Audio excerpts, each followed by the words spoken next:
Hello दोस्तों, welcome to my YouTube channel SB education classes. अगर आप 2026 में मैट्रिक का एग्जाम देने वाले हैं तो आप सबके लिए यह वीडियो बहुत इंपॉर्टेंट होने वाला है। चाहे आपका साइंस पेपर हो या आर्ट्स पेपर हो, ये दोनों पेपर के बच्चों के लिए बहुत इंपॉर्टेंट है। हम इस वीडियो में संपूर्ण व्याकरण पढ़ने वाले हैं। मात्र एक वीडियो में मैं आपको जितने भी प्रीवियस ईयर के क्वेश्चन है, सभी क्वेश्चंस को मैं आपको डिटेल में इस वीडियो में बताने वाला हूं। एक एक क्वेश्चंस को मैं आपको डिटेल में बताऊंगा। तो अगर आप इस वीडियो को पूरा अंत तक देख लेते हैं तो आपका संपूर्ण व्याकरण जो है आप एक वीडियो में पढ़ सकते हैं।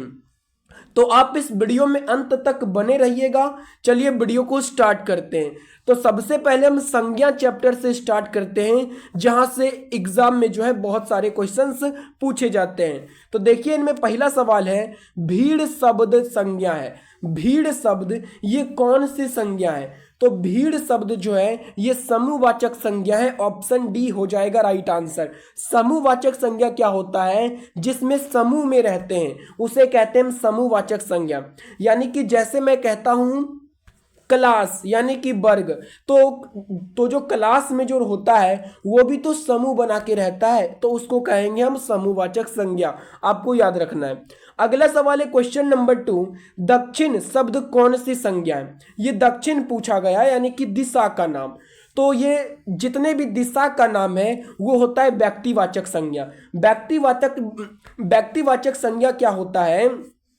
जिसमें किसी खास चीज का बोध होता है, यानी कि जो दुनिया में सिर्फ एक हो। मैं कहता हूं दक्षिण, तो दक्षिण दिशा तो एक ही है ना कि दो गो है, तो एक ही है, तो इसलिए हो जाएगा ये व्यक्तिवाचक संज्ञा। यानी कि जितने भी जो दिशा वाले जो शब्द होते हैं वो होते हैं व्यक्तिवाचक संज्ञा। अगला सवाल है क्वेश्चन नंबर 3, वाराणसी शब्द कौन संज्ञा है? आपको बताना है वाराणसी ये कौन सी संज्ञा है। तो वाराणसी ये व्यक्तिवाचक संज्ञा है, क्योंकि वाराणसी क्या है? स्थान का नाम है, और कोई भी खास स्थान का नाम, यानी कि जो दुनिया में सिर्फ एक हो उसे कहेंगे व्यक्तिवाचक संज्ञा। अगला सवाल है क्वेश्चन नंबर 4, जिस संज्ञा से नाप तौल वाली वस्तु का बोध हो उसे क्या कहते हैं? तो उसे कहते हैं द्रव्यवाचक संज्ञा कहते हैं। ऑप्शन सी हो जाएगा राइट आंसर। नाप तौलने वाली वस्तु का बोध हो, जैसे मैं कहता हूं सोना, पानी, दूध, मिल्क, या सॉरी दूध और मिल्क तो एक ही है, बटर, ऑयल, यानी कि ये सब क्या है? तो हम इस सब को नापते तौलते हैं। मैं कहता हूं दाल, चावल, आटा, तो ये सब हम जो है नापते तौलते हैं, तो इसलिए कहते हैं इसको द्रव्यवाचक संज्ञा। आपको याद रखना है।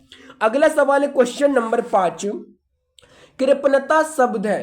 कृपणता ये कौन सी संज्ञा है? आपको बताना है कृपणता। तो ये जो कृपणता है ये भाववाचक संज्ञा है। भाववाचक संज्ञा क्या होता है? जिसको हम देख नहीं सकते केवल महसूस कर सकते हैं उसे कहते हैं भाववाचक संज्ञा। जैसे मैं कहता हूं प्यार, बुढ़ापा, बचपन, ईमानदारी, इस सबको हम देख सकते हैं? नहीं देख सकते, सिर्फ महसूस करते हैं, तो उसे कहते हैं भाववाचक संज्ञा। उसी प्रकार कृपणता ये भी क्या है? तो भाववाचक संज्ञा है, हम जो इसको सिर्फ महसूस करते हैं।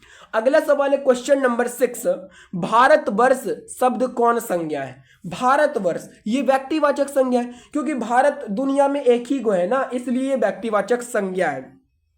जितने भी देश के नाम आ जाते हैं, भारत, ऑस्ट्रेलिया, अमेरिका, पाकिस्तान, बांग्लादेश, अफगानिस्तान, ये सभी देश क्या कौन सी संज्ञा? व्यक्तिवाचक संज्ञा है। आपको याद रखना है।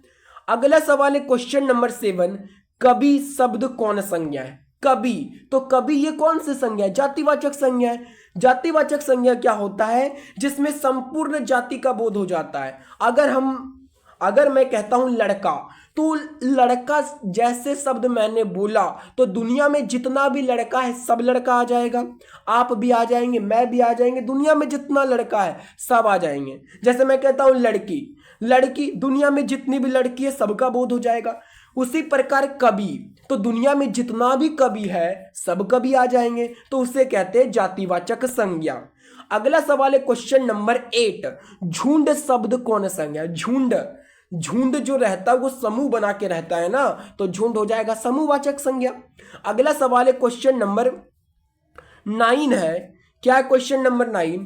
तो ऐसी संज्ञाएं जिनके खंड सार्थक होते हैं उन्हें क्या कहते हैं? ऐसी संज्ञाएं जिनके खंड सार्थक होते हैं उन्हें यौगिक शब्द कहते हैं। ये शब्द वाला क्वेश्चन आ गया इसमें, यानी कि ऐसी संज्ञा जिनके खंड सार्थक होते हैं, जिसको हमने टुकड़ा कर दिया और उसके प्रत्येक अर्थ निकल रहे हैं टुकड़ा के, तो उसको कहते हैं यौगिक। जैसे मैं आपको एग्जाम्पल देके बताता हूं, जैसे मैं बोलता हूं विद्यालय, विद्यालय, तो अगर आप विद्यालय का खंड करेंगे तो क्या हो जाएगा? विद्या प्लस आलय। तो यहाँ पे विद्या का भी अर्थ निकल रहा है और आलय का भी अर्थ निकल रहा है, तो इसे कहते हैं यौगिक संज्ञा। और जिसके खंड किए जाने पर अर्थ ना निकले उसे रूढ़ संज्ञा, उसे कहते हैं रूढ़ शब्द कहते हैं, आपको याद रखना है। अगला सवाल है क्वेश्चन नंबर 10, मंडली शब्द में कौन संज्ञा है? मंडली शब्द में कौन संज्ञा है? समूहवाचक संज्ञा है, क्योंकि मंडली एक समूह बना के रहता है ना, तो ये इसलिए इसे कहते हैं समूहवाचक संज्ञा। तो ये थे संज्ञा से 10 इंपॉर्टेंट प्रश्न जो बहुत ही इंपॉर्टेंट है। अब चलिए हम दूसरा चैप्टर को देखते हैं। तो देखिए यहाँ पे दूसरा चैप्टर है उस जिसका नाम है क्या? तो सर्वनाम। तो सर्वनाम क्या होता है? मैं आपको छोटा सा इंट्रोडक्शन दे देता हूं। सर्वनाम क्या होता है? जो संज्ञा के स्थान पर प्रयोग किया जाता है, संज्ञा के स्थान पर प्रयोग होने वाले शब्द को सर्वनाम कहते हैं। जैसे मैं अगर किसी के बारे में इंट्रोडक्शन दे रहा हूं, जैसे मान लीजिए कि मैं देता हूं राम जी के बारे में इंट्रोडक्शन, क्या लिखेंगे कि राम जी जो है अयोध्या के राजा थे, राम जी के 4 भाई हैं, ऐसे लिखेंगे ना। राम जी की पत्नी का नाम सीता है। तो हम इस प्रकार हम जब बोल रहे हैं राम जी के बारे में, तो बार बार शब्द में क्या आ रहा है? राम। तो जो है संज्ञा को पुनरावृत्ति होने से रोकने के लिए, कि संज्ञा बार बार रिपीट ना हो, इसके लिए हम वहां पे सर्वनाम का प्रयोग करते हैं। तो सर्वनाम की विशेषता यह है कि ये जो है संज्ञा के पुनरावृत्ति को रोकता है, ये जो है वाक्य की सुंदरता बनाता है जब हम सर्वनाम का प्रयोग करते हैं। जैसे मैंने अभी राम जी के बारे में आपको बताया, तो अगर मैं वही बोलूंगा राम जी के बारे में, क्या बोलूंगा कि राम जी अयोध्या के राजा हैं, उनके 4 भाई हैं, उनकी पत्नी का नाम सीता है। तो मैंने राम जी के स्थान पर उनके उनकी का प्रयोग किया, तो इसी को तो सर्वनाम कहते हैं, आपको याद रखना है। अब देखिए सर्वनाम का क्वेश्चन करते हैं। पहला सवाल है कौन आता है? कौन सा सर्वनाम है? इसमें आपको बताना है कौन सा सर्वनाम है। तो इसमें प्रश्नवाचक सर्वनाम है। प्रश्नवाचक सर्वनाम क्या होता है? जिससे प्रश्न पूछने के लिए प्रयोग किया जाता है। मैं पूछ रहा हूं कौन आता है, तो मैं तो प्रश्न ही तो कर रहा हूं, तो ये हो गया प्रश्नवाचक सर्वनाम। जैसे मैं पूछता हूं कि जो है आपका क्या नाम है, तो जो है मैं यहाँ पे प्रश्न पूछ रहा हूं, तो ये हो जाएगा प्रश्नवाचक सर्वनाम। अगला सवाल है क्वेश्चन नंबर 2, यह मेरा छोटा भाई सौरभ है, किस सर्वनाम का उदाहरण है? मैंने कहा कि यह मेरा छोटा भाई सौरभ है, यह किस सर्वनाम का उदाहरण है? तो यह निश्चयवाचक सर्वनाम है। निश्चयवाचक सर्वनाम क्या होता है? जिससे निश्चित चीज का पता चले। मैंने बोला कि यह मेरा छोटा भाई सौरभ है, यानी कि ये जो है निश्चित है कि यह मेरा ही भाई है, यह जो है मेरा ही छोटा भाई है सौरभ है, यानी कि यहाँ पर निश्चित का बोध हो रहा है ना, इसलिए हम कहेंगे यह निश्चित, यह जो निश्चयवाचक सर्वनाम है। अगला सवाल है क्वेश्चन नंबर 3, कौन आ रहा है किस सर्वनाम का उदाहरण है? तो यहां भी देखिए वही वाला है, कौन आ रहा है, यानी कि प्रश्न पूछा जा रहा है तो प्रश्नवाचक सर्वनाम हो जाएगा। अगला सवाल है क्वेश्चन नंबर 4, कुछ खा लो किस सर्वनाम का उदाहरण है? मैंने कहा कुछ खा लो, यह जो है अनिश्चयवाचक सर्वनाम है। अनिश्चयवाचक सर्वनाम क्या होता है? जिससे किसी निश्चित चीज का पता नहीं चलता है। जैसे मैंने बोला कि कुछ खा लो, क्या खा लो पता है? कुछ खा लो, यानी कि ये अनिश्चित है ना, इसलिए हम कहेंगे इसे अनिश्चयवाचक सर्वनाम बोलेंगे। जैसे मैं बोलूंगा कि जो है नदी में कोई तैर रहा है, नदी में कौन तैर रहा है पता है? अनिश्चय है ना, इसलिए हम बोलेंगे इसको अनिश्चयवाचक सर्वनाम। अगला सवाल है क्वेश्चन नंबर 5, भारत का राष्ट्रपति कौन है? इस वाक्य में कौन किस सर्वनाम का उदाहरण है? यहां बोला गया है भारत का राष्ट्रपति कौन है, तो यहां बताना आपको कौन, ये किस सर्वनाम का उदाहरण है। तो यहां प्रश्न पूछा जा रहा है कौन कौन, तो ये जो है प्रश्नवाचक सर्वनाम है। अगला सवाल है यानी कि 5 का हो जाएगा राइट आंसर सी। अब देखिए यहां से जो क्वेश्चन बने थे सर्वनाम से 5 क्वेश्चंस, ये आपके एग्जाम के लिए बहुत ही इंपॉर्टेंट है। अब चलिए हम अगला चैप्टर को देखते हैं। अगला चैप्टर है विशेषण। विशेषण क्या होता है पहले आप ये समझिए। विशेषण जो संज्ञा और सर्वनाम की विशेषता बतलाए उसी को कहते हैं विशेषण। संज्ञा की विशेषता बतलाए, जैसे मैं कहता हूं कि राम गोरा है, तो राम की विशेषता क्या है कि राम गोरा है, यानी कि जो विशेषता बतलाए संज्ञा सर्वनाम की उसी को कहते हैं विशेषण। अब चलिए सवाल लगाते हैं। पहला सवाल है आलस्य शब्द का विशेषण क्या है। आलस्य शब्द का विशेषण क्या हो जाएगा, आलसी हो जाएगा, ऑप्शन डी हो जाएगा राइट आंसर। अगला सवाल है क्वेश्चन नंबर 2, पुराण शब्द का विशेषण क्या है, तो पुराण का विशेषण हो जाएगा क्या, पौराणिक हो जाएगा। ये जो है आपको ऑप्शन देख के ही पता चल जाएगा कि पुराण का विशेषण क्या हो जाएगा, पौराणिक हो जाएगा। अगला सवाल देखिए क्या है, तो अगला सवाल है क्वेश्चन नंबर 3, ग्राम शब्द का विशेषण क्या है। जब आप इसका ऑप्शन पढ़ेंगे तो अपने आप पहचान जाएंगे कि ग्राम का विशेषण क्या होगा। देखिए ऑप्शन क्या है, ग्राम, ग्रामवासी, ग्रामीण, गवई, तो ग्राम का विशेषण क्या हो जाएगा, ग्रामीण हो जाएगा। अगला सवाल है क्वेश्चन नंबर 4, यह नया माल है, इस वाक्य में नया शब्द है। यह नया माल है, इस वाक्य में नया शब्द क्या है, तो यह जो विशेषण है, क्योंकि यहां माल कैसा है, नया है, तो माल की विशेषता है कि माल नया है, तो इसलिए हो जाएगा ये विशेषण। अगला सवाल है क्वेश्चन नंबर 5, आदर शब्द का विशेषण है, तो आदर शब्द का विशेषण क्या हो जाएगा, आदरणीय हो जाएगा। अगला सवाल है क्वेश्चन नंबर 6, शिव शब्द का विशेषण होगा, तो शिव शब्द का विशेषण क्या है, सेब है, ऑप्शन नंबर बी हो जाएगा राइट आंसर। अगला सवाल है क्वेश्चन नंबर 7, इतिहास शब्द का विशेषण होगा, तो इतिहास शब्द का विशेषण हो जाएगा ऐतिहासिक, ऑप्शन डी हो जाएगा राइट आंसर। यहां पे देखिए आपको सभी ऑप्शन देखिए यहाँ पे कंफ्यूज नहीं होना है। देखिए यहाँ पे पहला ऑप्शन क्या लिखा हुआ, ऐतिहासिक, ऐतिहासिक, ऐतिहासिक नहीं, ये हो जाएगा ऐतिहासिक हो जाएगा, इतिहास शब्द का विशेषण। अगला सवाल है क्वेश्चन नंबर 8, लोक शब्द का विशेषण होगा, तो लोक शब्द का विशेषण होता है लौकिक, ऑप्शन ए हो जाएगा राइट आंसर। अगला सवाल है क्वेश्चन नंबर 9, समाज का विशेषण, तो समाज का विशेषण सामाजिक हो जाएगा, क्या हो जाएगा, सामाजिक हो जाएगा। तो देखिए आपको यहाँ पे ऑप्शन देखिए कंफ्यूज नहीं हो जाना है। देखिए यहाँ पे लिखा हुआ है ऑप्शन नंबर ए में सामाजिक और यहाँ पे लिखा हुआ है सामाजिक, तो यहाँ पे इसका राइट आंसर हो जाएगा ऑप्शन बी सामाजिक, समाज का विशेषण सामाजिक।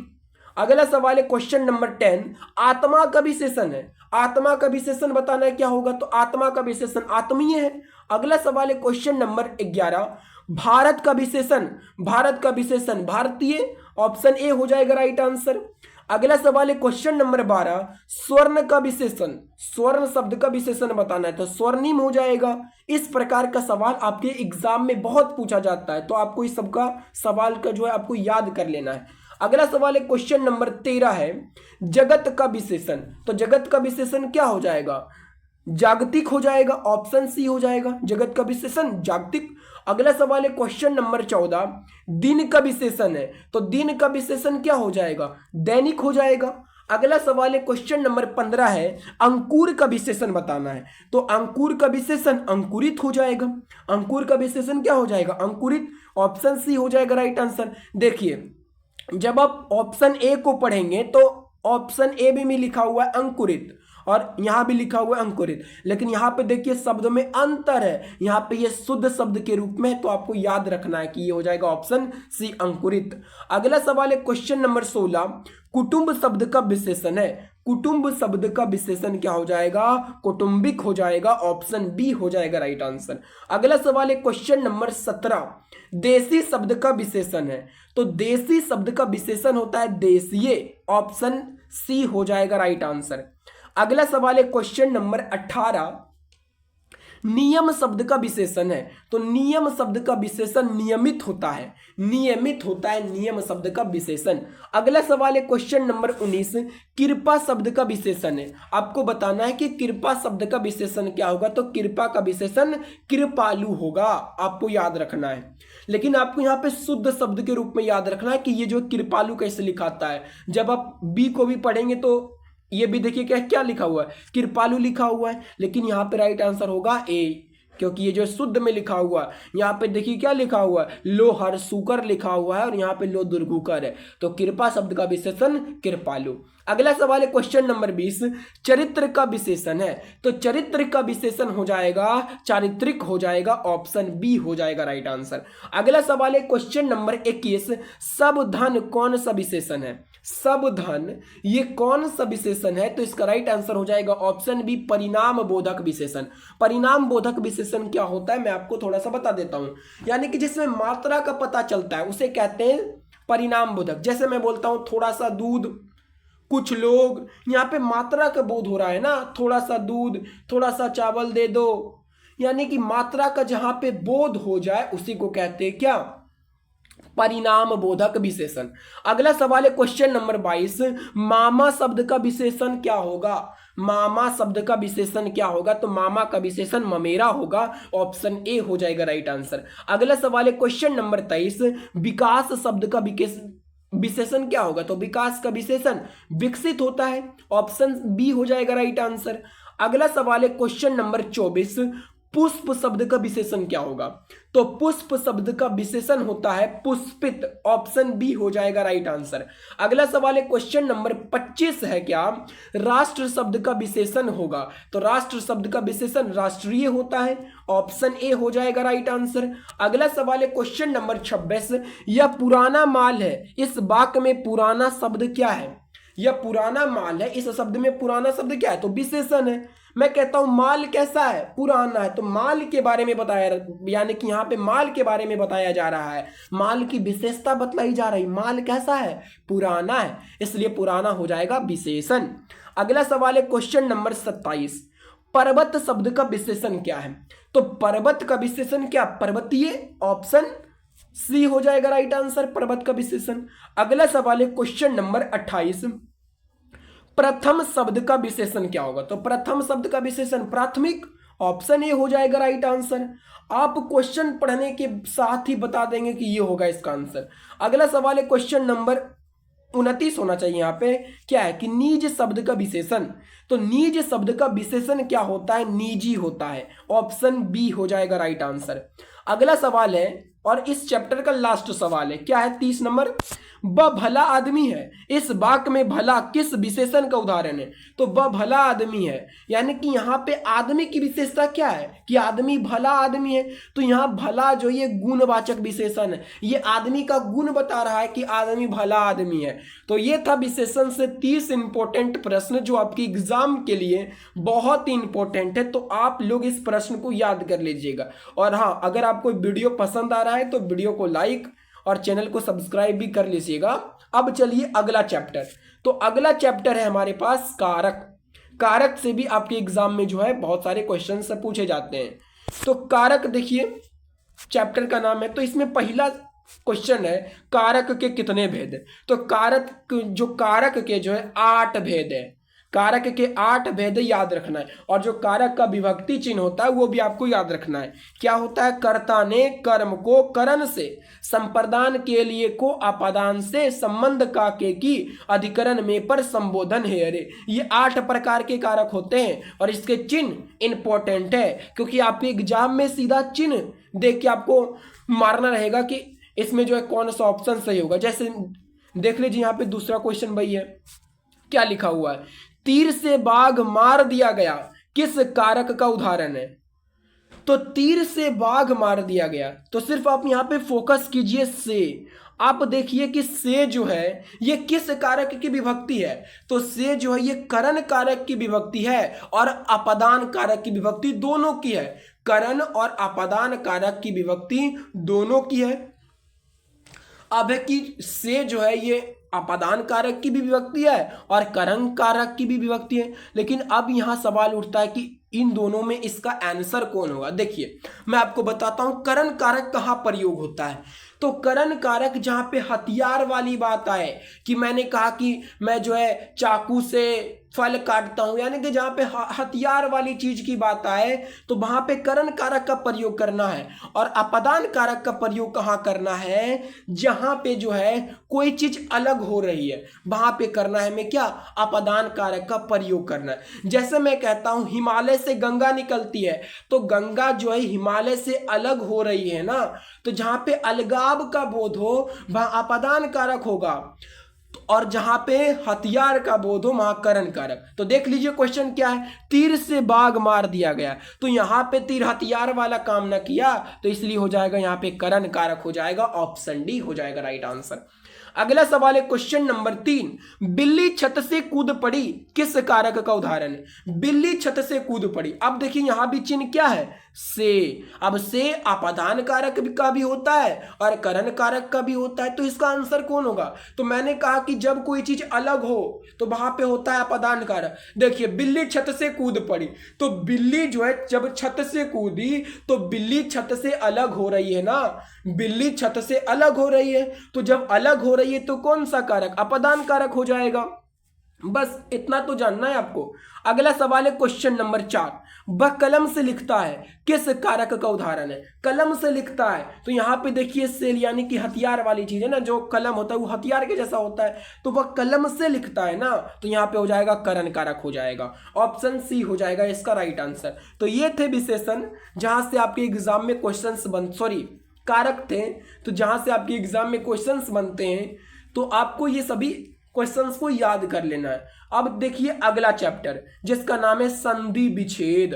आपके एग्जाम में सबसे ज्यादा अगर मैं बोलूं इंपॉर्टेंट चैप्टर कौन है, तो वो है संधि विच्छेद। संधि विच्छेद से आपके एग्जाम में बहुत सारे क्वेश्चंस पूछे जाते हैं, तो हम चलिए संधि विच्छेद का क्वेश्चन करते हैं। तो देखिए इसमें पहला सवाल है यशोदा शब्द का संधि विच्छेद है। यशोदा शब्द का संधि विच्छेद क्या होगा, तो यश प्लस दा, यशोदा, ये हो जाएगा इसका संधि विच्छेद यशोदा का। अगला सवाल है क्वेश्चन नंबर 2, संसार शब्द का संधि विच्छेद है। संसार शब्द का संधि विच्छेद क्या हो जाएगा, तो सम जोड़ सार संसार, ये हो जाएगा इसका संधि विच्छेद, राइट आंसर हो जाएगा 2। अगला सवाल है क्वेश्चन नंबर 3, पवन शब्द का संधि विच्छेद बताना है आपको। पवन शब्द का संधि विच्छेद क्या होगा, तो पवन का संधि विच्छेद हो जाएगा पो जोड़ अन पवन, ऑप्शन ए हो जाएगा राइट आंसर। अगला सवाल देखिए क्या है, अगला सवाल है क्वेश्चन नंबर 4, उद्योग शब्द का संधि विच्छेद है। आपको बताना उद्योग, उद्योग शब्द का जब हम संधि विच्छेद करेंगे तो क्या होगा, तो उत जोड़ योग उद्योग, ऑप्शन बी हो जाएगा राइट आंसर, उद्योग का उत जोड़ योग। अगला सवाल है क्वेश्चन नंबर 5, संधि के कितने भेद हैं। तो संधि के कितने भेद होते हैं, 3 भेद होते हैं संधि के, आपको याद रखना है। अगला सवाल है क्वेश्चन नंबर 6, संबत का संधि विच्छेद है। तो संबत शब्द का संधि विच्छेद जब हम करेंगे तो क्या होगा, तो सम जोड़ बत संबत, ऑप्शन ए हो जाएगा राइट आंसर। अगला सवाल है क्वेश्चन नंबर 7, सुक्ति शब्द का संधि विच्छेद है। सुक्ति, जब हम सुक्ति शब्द का संधि विच्छेद करेंगे तो ये क्या होगा, सु प्लस में उक्ति सुक्ति, ऑप्शन बी हो जाएगा राइट आंसर। अगला सवाल है क्वेश्चन नंबर 8, वर्ण के आधार पर संधि के कितने भेद है। तो वर्ण के आधार पर संधि के 3 भेद होते हैं, ऑप्शन बी हो जाएगा राइट आंसर। अगला सवाल है क्वेश्चन नंबर 9, हिमालय शब्द का संधि विच्छेद है। हिमालय शब्द का संधि विच्छेद क्या होगा तो हिम प्लस आलय हिमालय। अगला सवाल है क्वेश्चन नंबर 10, विद्यालय का संधि विच्छेद। तो विद्यालय का संधि विच्छेद क्या हो जाएगा, विद्या प्लस में आलय विद्यालय, ऑप्शन बी हो जाएगा राइट आंसर। अगला सवाल है क्वेश्चन नंबर 11, नयन का संधि विच्छेद है। तो नयन शब्द का संधि विच्छेद हो जाएगा नय प्लस में अन, नयन, 11 का ए हो जाएगा राइट आंसर। अगला सवाल है क्वेश्चन नंबर 12, निश्चय का संधि विच्छेद है। तो निश्चय का संधि विच्छेद नि जोड़ चय निश्चय, ऑप्शन ए हो जाएगा राइट आंसर। अगला सवाल है क्वेश्चन नंबर 13, उद्घाटन का संधि विच्छेद है। तो उद्घाटन शब्द का संधि विच्छेद हो जाएगा उत प्लस में घाटन, उद्घाटन, अगला सवाल है क्वेश्चन नंबर 14, जगन्नाथ का संधि विच्छेद है। तो जगन्नाथ का संधि विच्छेद हो जाएगा जगत जोड़ नाथ, ऑप्शन ए हो जाएगा राइट आंसर। अगला सवाल है क्वेश्चन नंबर 15, वार्तालाप का संधि विच्छेद है। तो वार्तालाप का संधि विच्छेद हो जाएगा वार्ता प्लस में आलाप, वार्तालाप। अगला सवाल है क्वेश्चन नंबर 16, नायक का संधि विच्छेद है। तो नायक का संधि विच्छेद क्या हो जाएगा, ने जोड़ अक, नायक, ऑप्शन बी हो जाएगा राइट आंसर। अगला सवाल है क्वेश्चन नंबर 17, अन्वेषण का संधि विच्छेद है। तो अन्वेषण का संधि विच्छेद हो जाएगा अनु जोड़ एसन, अन्वेषण, ऑप्शन सी हो जाएगा राइट आंसर। अगला सवाल है क्वेश्चन नंबर 18, निश्चल का संधि विच्छेद है। तो निश्चल का संधि विच्छेद क्या हो जाएगा, ऑप्शन बी हो जाएगा निह जोड़ चल, निश्चल। अगला सवाल है क्वेश्चन नंबर 19, उद्गम का संधि विच्छेद है। तो उद्गम शब्द का संधि विच्छेद क्या हो जाएगा, उत जोड़ गम, उद्गम। अगला सवाल है क्वेश्चन नंबर 20, दुर्गा का संधि विच्छेद क्या हो जाएगा। तो दुर्गा का संधि विच्छेद क्या हो जाएगा, दुह जोड़ ग, Durga, option 21 sorry question number 21 है पयोदा का संधि विच्छेद है। तो पोयोद का संधि विच्छेद क्या हो जाएगा, तो पह जोड़ द, पयोद हो जाएगा। अगला सवाल है क्वेश्चन नंबर 22 है तृष्णा का संधि विच्छेद है, तृष्णा। तो तृष्णा का संधि विच्छेद क्या हो जाएगा, त्रिस जोड़ ना, तृष्णा। अगला सवाल है क्वेश्चन नंबर 23, यथेष्ट का संधि विच्छेद है। तो यथेष्ट का संधि विच्छेद क्या हो जाएगा, यथा जोड़ इष्ट, यथेष्ट, ऑप्शन सी हो जाएगा राइट आंसर। अगला सवाल है क्वेश्चन नंबर 24, निश्चल का संधि विच्छेद है। तो निह जोड़ छल, निश्चल, ऑप्शन डी हो जाएगा राइट आंसर। अगला सवाल है क्वेश्चन नंबर 25, नाविक का संधि विच्छेद है। तो नाविक का संधि विच्छेद क्या हो जाएगा, नौ जोड़ इक, नाविक, ऑप्शन ए। अगला सवाल है क्वेश्चन नंबर 26, उच्च श्रृंखलन का संधि विच्छेद क्या हो जाएगा।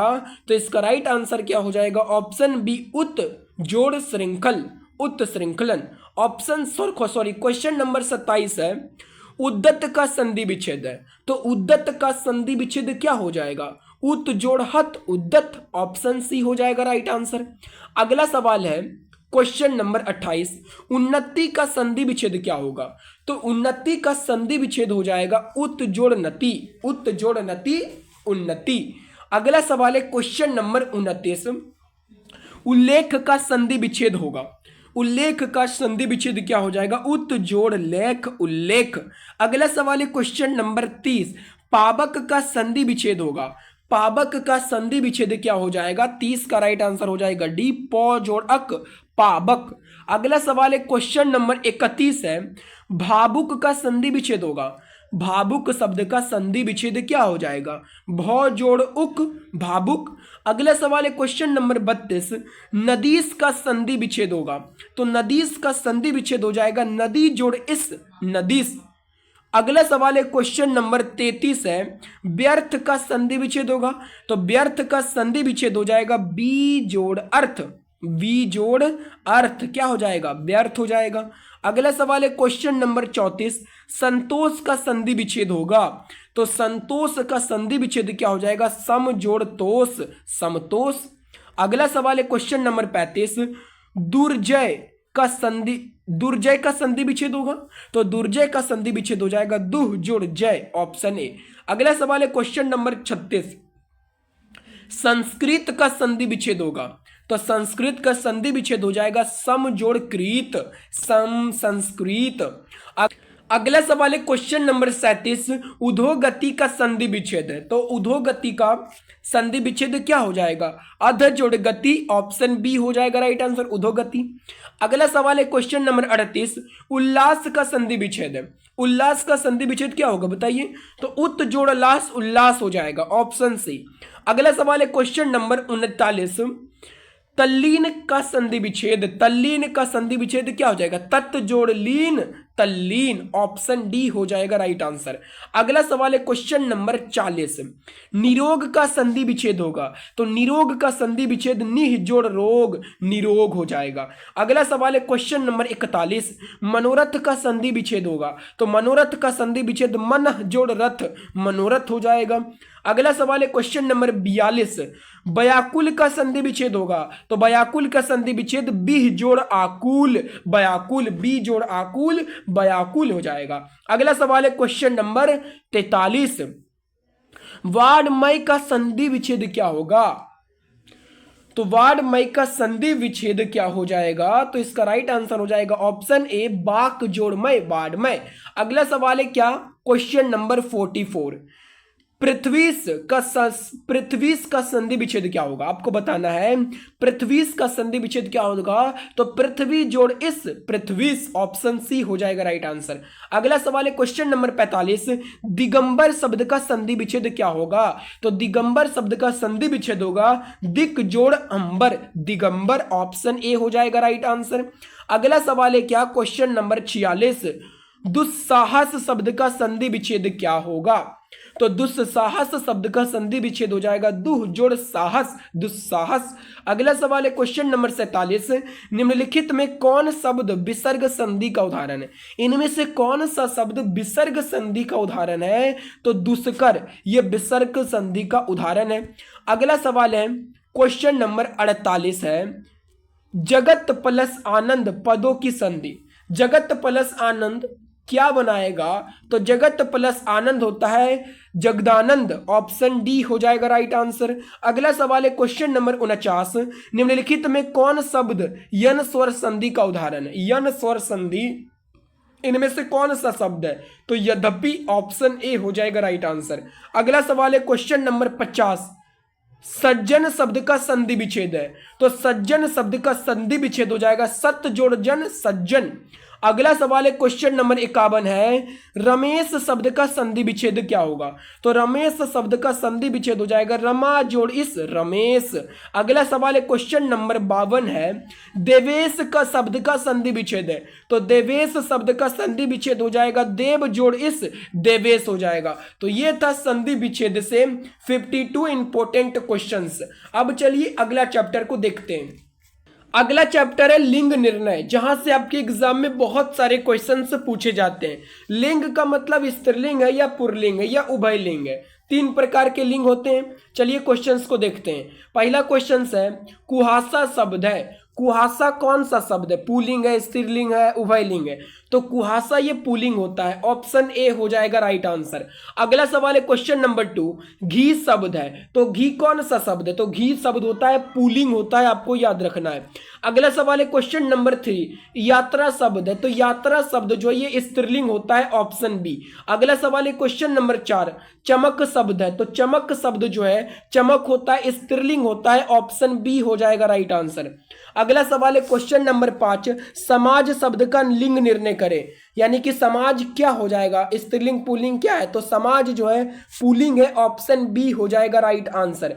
अगला सवाल है क्वेश्चन नंबर 6, सुबह शब्द कौन लिंग है तो जो सुबह शब्द है ये स्त्रीलिंग है, आपको याद रखना है। अगला सवाल है क्वेश्चन नंबर 7, चाय शब्द कौन लिंग है तो चाय शब्द जो है ये स्त्रीलिंग होता है। अगला सवाल है क्वेश्चन नंबर 8, काजल शब्द कौन लिंग है तो काजल शब्द जो है ये पुल्लिंग होता है।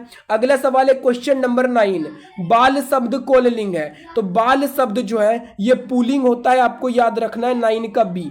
अगला सवाल है क्वेश्चन नंबर 10, मलमल शब्द कौन लिंग है तो मलमल शब्द ये स्त्रीलिंग है।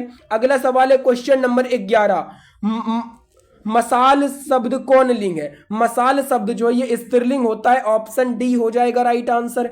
अगला सवाल है क्वेश्चन नंबर 12 है, मशीन शब्द कौन लिंग है तो मशीन शब्द जो है ये स्त्रीलिंग होता है। अगला सवाल है क्वेश्चन नंबर 13 है, मस्जिद कौन लिंग है मस्जिद जो है ये शब्द कौन लिंग है तो ये स्त्रीलिंग है। अगला सवाल है क्वेश्चन नंबर 14 है, माया कौन लिंग है तो माया शब्द जो है ये कौन लिंग है तो माया शब्द जो है ये स्त्रीलिंग है।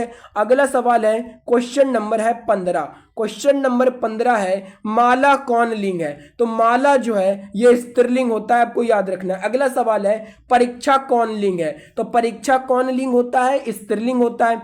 अगला सवाल है क्वेश्चन नंबर 17 है भेंट कौन लिंग है? तो भेंट जो है ये स्त्रीलिंग होता है, आपको याद रखना है। अगला सवाल है क्वेश्चन नंबर 18 है पीतल कौन लिंग है? तो पीतल ये पुल्लिंग होता है। अगला सवाल है याचना कौन लिंग है? तो याचना जो है ये स्त्रीलिंग होता है। अगला सवाल है क्वेश्चन नंबर 20 है रात कौन लिंग है? तो रात ये स्त्रीलिंग होता है। अगला सवाल है क्वेश्चन नंबर 21 है बादल कौन लिंग है? तो बादल कौन लिंग है? तो बादल जो है ये पुल्लिंग होता है। अगला सवाल है क्वेश्चन नंबर 22 है बर्फ कौन लिंग है? तो बर्फ स्त्रीलिंग होता है। बर्फ कौन होता है? तो बर्फ जो स्त्रीलिंग होता है। अगला सवाल है क्वेश्चन नंबर 23 है कमीज कौन लिंग है? तो कमीज स्त्रीलिंग होता है। अगला सवाल है धूल कौन लिंग है? तो धूल जो ये भी स्त्रीलिंग होता है। अगला सवाल है खीर कौन लिंग है? तो खीर जो है ये भी स्त्रीलिंग होता है। अगला सवाल है क्वेश्चन नंबर 26 जैव कौन लिंग है? तो जैव जो है ये स्त्रीलिंग होता है। अगला सवाल है क्वेश्चन नंबर 27 अकाल कौन लिंग है? तो अकाल पुल्लिंग होता है। अगला सवाल है क्वेश्चन नंबर 28 बचपन कौन लिंग है? तो बचपन पुल्लिंग होता है। ऑप्शन बी हो जाएगा राइट आंसर। अगला सवाल है क्वेश्चन नंबर 29 शाम कौन लिंग है? तो शाम जो ये स्त्रीलिंग होता है। Option C. अगला सवाल है क्वेश्चन नंबर 30 है नगर शब्द क्या है? तो नगर शब्द जो ये पुल्लिंग होता है। अगला सवाल है क्वेश्चन नंबर 31 शिक्षा शब्द क्या है? तो शिक्षा शब्द जो ये स्त्रीलिंग होता है। अगला सवाल है क्वेश्चन नंबर 32 पाठक शब्द का स्त्रीलिंग रूप क्या होगा? तो पाठक का स्त्रीलिंग होता है पाठिका। ऑप्शन बी हो जाएगा राइट आंसर। अगला सवाल है क्वेश्चन नंबर 33 कक्षा शब्द क्या है? तो कक्षा शब्द जो है ये स्त्रीलिंग है। Option A. अगला सवाल है क्वेश्चन नंबर 34 सभा शब्द क्या है? तो सभा स्त्रीलिंग होता है। सभा क्या होता है? स्त्रीलिंग होता है। अगला सवाल है क्वेश्चन नंबर क्या है? तो 35 है लिंग शब्द किस भाषा का शब्द है? बताना है आपको लिंग जो है ये किस भाषा का शब्द है? तो ये संस्कृत भाषा का शब्द है। अगला सवाल है क्वेश्चन नंबर 36 राख शब्द है। तो राख शब्द स्त्रीलिंग होता है। अगला सवाल है क्वेश्चन नंबर 37 मोती शब्द क्या है? तो मोती शब्द ये जो है पुल्लिंग होता है। तो ये था लिंग चैप्टर से महत्वपूर्ण 37 क्वेश्चंस जो आपके एग्जाम के लिए बहुत ही इंपॉर्टेंट है। अब चलिए अगला चैप्टर है समास। समास भी आपके एग्जाम के लिए बहुत ही इंपॉर्टेंट है, जहां से एग्जाम में 2-3 प्रश्न देखने को मिलते हैं। तो आपको ये चैप्टर भी बहुत अच्छे तरीके से पढ़ना है। तो चलिए मैं आपको इसके क्वेश्चंस को बहुत अच्छे से व्याख्या करते हुए समझाता हूं। पहला सवाल है आनंदमय शब्द कौन समास है? तो आनंदमय तत्पुरुष समास हो जाएगा। आनंदमय तत्पुरुष समास। जहां पे विभक्ति लग जाए कारक वाली तो वहां होता है तत्पुरुष समास, याद रखना है। अगला सवाल है क्वेश्चन नंबर 2 नवरत्न शब्द कौन समास है? नवरत्न जहां पे संख्या वाला शब्द दिखे वो द्विगु समास होता है। जैसे नवरत्न में 9 है ना संख्या, तो इसलिए हो जाएगा ये द्विगु समास। संख्या वाला शब्द द्विगु समास होता है, याद रखना है आपको ट्रिक। अगला सवाल है चंद्रमौली शब्द कौन समास है? अब चंद्रमौली शब्द ये बहुब्रीहि समास है। बहुब्रीहि समास क्या होता है? शब्द होता है एक लेकिन उसका अर्थ निकलता है दूसरा। जैसे मैं कहता हूं लंबोदर, लंबा है उदर जिसके, तो जैसे मैंने बोला लंबोदर लंबा है उदर जिसके, तो यहां पे लंबोदर कहने का मतलब है गणेश भगवान की बात किया जा रहा है। यानी कि जैसे मैं कहता हूं बिना पानी, तो बिना पानी कहने का क्या मतलब है? माता सरस्वती का बोध होता है बिना पानी से, यानी कि शब्द से किसी दूसरे का बोध होता है। और इस समास में जो है सबसे ज्यादा देवी देवताओं की बात किया जाता है, आपको याद रखना है। तो यहाँ पे चंद्रमौली का अर्थ होता है दूसरा, तो इसलिए हो जाएगा ये बहुब्रीहि समास। अगला सवाल है क्वेश्चन नंबर 4 रसोई घर शब्द कौन समास है? देखिए रसोई घर, रसोई का घर, यहाँ पे का यानी कि कारक चिन्ह का लगा, तो जहां भी कारक चिन्ह लगता है तत्पुरुष समास होता है। अगला सवाल है क्वेश्चन नंबर 5 चंद्रशेखर शब्द कौन समास है? चंद्रशेखर जिसके शेखर पर चंद्र हो उसे चंद्रशेखर कहते हैं। तो यहां पे दूसरे का अर्थ बोध हुआ ना, तो ये हो जाएगा बहुब्रीहि समास। अगला सवाल है क्वेश्चन नंबर 6 है वन मानुष शब्द कौन समास है? तो वन मानुष पूछा है ना, वन में रहने वाले को वन मानुष कहते हैं। तो यहाँ पे कारक चिन्ह का प्रयोग हुआ तो तत्पुरुष हो जाएगा। अगला सवाल है त्रिफला शब्द कौन समास है? त्रिफला, यहाँ पे देखिए संख्या लग गया, त्रि माने 3, द्विगु समास हो जाएगा। अगला सवाल है धीरे धीरे शब्द कौन समास है? जहां भी आपको ऐसा शब्द दिखे कि जिसमें एक ही शब्द बार बार रिपीट हो रहा है, धीरे धीरे बार बार एक ही शब्द बार बार रिपीट होता है, तो वहां होता है अव्ययी भाव समास, तो ये हो जाएगा अव्ययी भाव समास। अगला सवाल है प्रतिदिन शब्द कौन समास है? तो प्रतिदिन भी जो है ये अव्ययी भाव समास हो जाएगा आपका, जहां पे आपको दिख जाए जिस शब्द में प्रति दिख जाए। मैंने बोला जिस शब्द में प्रति दिख जाए, भर दिख जाए, यथा दिख जाए, जैसे मैं कहता हूं यथासंभव अव्ययी भाव समास, भर पेट अव्ययी भाव समास। जहां पे आपको ऐसा शब्द दिख जाए प्रति, भर, यथा, बे, वो सब होता है हमारा अव्ययी भाव समास। अगला सवाल है क्वेश्चन नंबर 10, धनहीन शब्द कौन समास है? धनहीन, धन से हीन, यहाँ पे कारक वाला चिन्ह आ गया ना, तत्पुरुष समास। अगला सवाल है क्वेश्चन नंबर 11, रामानुज शब्द कौन समास है? तो रामानुज ये भी क्या है? तत्पुरुष समास हो जाएगा। अगला सवाल है आजकल कौन समास है? आजकल ये कौन समास है? तो ये द्वंद्व समास है। जहां भी दिख जाए आजकल, माता पिता, भाई बहन, उल्टा वाला शब्द दिख जाए तो वो होता है द्वंद्व समास होता है। अगला सवाल है पंचवटी कौन समास है? पंचवटी कौन समास है? तो जैसे मैंने कहा कि जहां पे संख्या वाले दिख जाए, जैसे यहाँ पे दिख गया पंचवटी माने 5, तो द्विगु समास हो जाएगा। अगला सवाल है हाथ पैर कौन समास है? तो हाथ पैर हो जाएगा आपका द्वंद्व समास हो जाएगा, हाथ पैर वो सभी द्वंद्व समास है। अगला सवाल है काम चोर कौन समास है? तो काम चोर जो है ये हमारा कौन सा समास है? काम चोर तत्पुरुष समास है। काम चोर कहने का मतलब है काम से चोर, यानी कि जो काम से भागता है उसी को तो कहते हैं कामचोर, तो ये होता है तत्पुरुष समास होता है, यानी कि जहां पे कारक वाली चिन्ह आ जाती है। अगला सवाल है क्वेश्चन नंबर 16, लंबोदर कौन समास है? मैंने कहा लंबोदर बोलने का मतलब होता है गणेश भगवान, तो यहाँ पे शब्द से दूसरे का अर्थ प्रकट हो रहा है ना, तो इसको बोलते हैं बहुब्रीहि समास। कौन सा समास? बहुब्रीहि समास। 16 का हो जाएगा सी। अगला सवाल है क्वेश्चन नंबर 17, राजकुमार कौन सा समास है? राजकुमार माने राजा का पुत्र को राजकुमार बोलते हैं, तो यहाँ पे कारक चिन्ह आया तो तत्पुरुष समास हो जाएगा। अगला सवाल है क्वेश्चन नंबर 18, दाल रोटी के समास का नाम बताइए? तो द्वंद्व समास हो जाएगा दाल रोटी। अगला सवाल है घनश्याम कौन समास है? तो घनश्याम ये कर्मधारय समास है। कर्मधारय समास यानी कि जहां पे दिखे आपको कि विशेषता बतलाई जा रही है तो वहां पे कर्मधारय समास होता है। अगला सवाल है चौराहा शब्द कौन समास है? तो देख लीजिए यहाँ पे आ गया संख्या ना, चौराहा माने 4 गो, यानी कि हो जाएगा कौन? द्विगु समास हो जाएगा संख्या वाला। अगला सवाल है क्वेश्चन नंबर 21, पीताम्बर कौन समास है? तो पीताम्बर कौन हो जाएगा? तो पीताम्बर बहुब्रीहि समास से आपको याद रखना है। 21 का हो जाएगा राइट आंसर बी। अगला सवाल है क्वेश्चन नंबर 22, अपाद मस्तक पद यानी कि पाद से मस्तक तक कौन समास है? ये बताना। अपाद मस्तक ये कौन सा समास है? तो ये अव्ययी भाव समास होता है। अगला सवाल है क्वेश्चन नंबर 23 है, कट खोदवा। कट खोदवा माने काठ को खोदने वाला कौन सा समास है? तो यहाँ पे कट खोदवा ना, तो ये हो जाएगा तत्पुरुष समास हो जाएगा, क्योंकि इसमें कारक चिन्ह का प्रयोग किया गया है ना। अगला सवाल है गौशाला, गौ के लिए शाला कौन सा समास है? तत्पुरुष समास, कारक चिन्ह का प्रयोग है।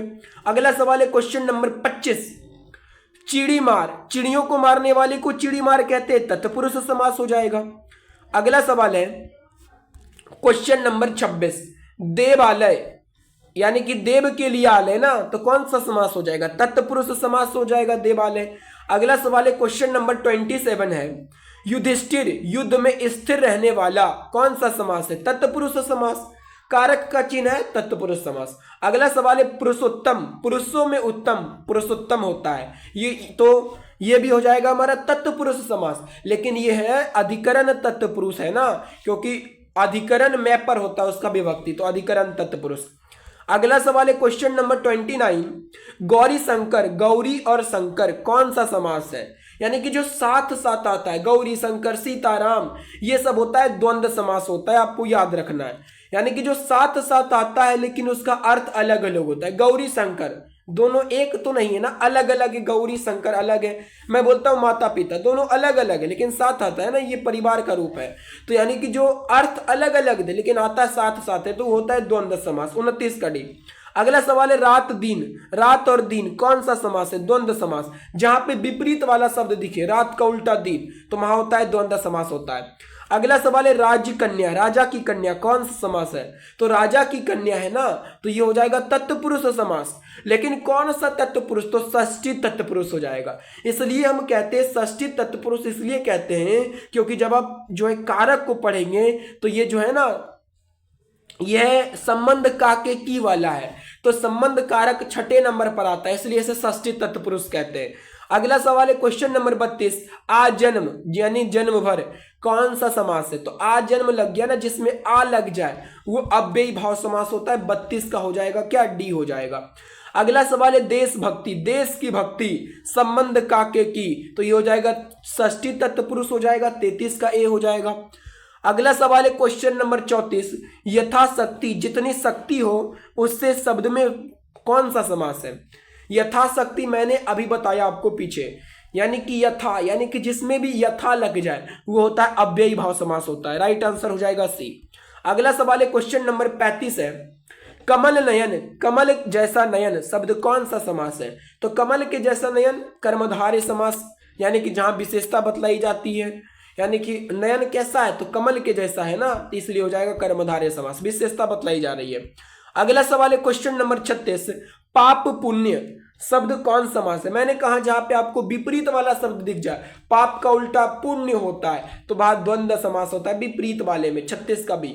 अगला सवाल है क्वेश्चन नंबर 37 है, चतुरानन।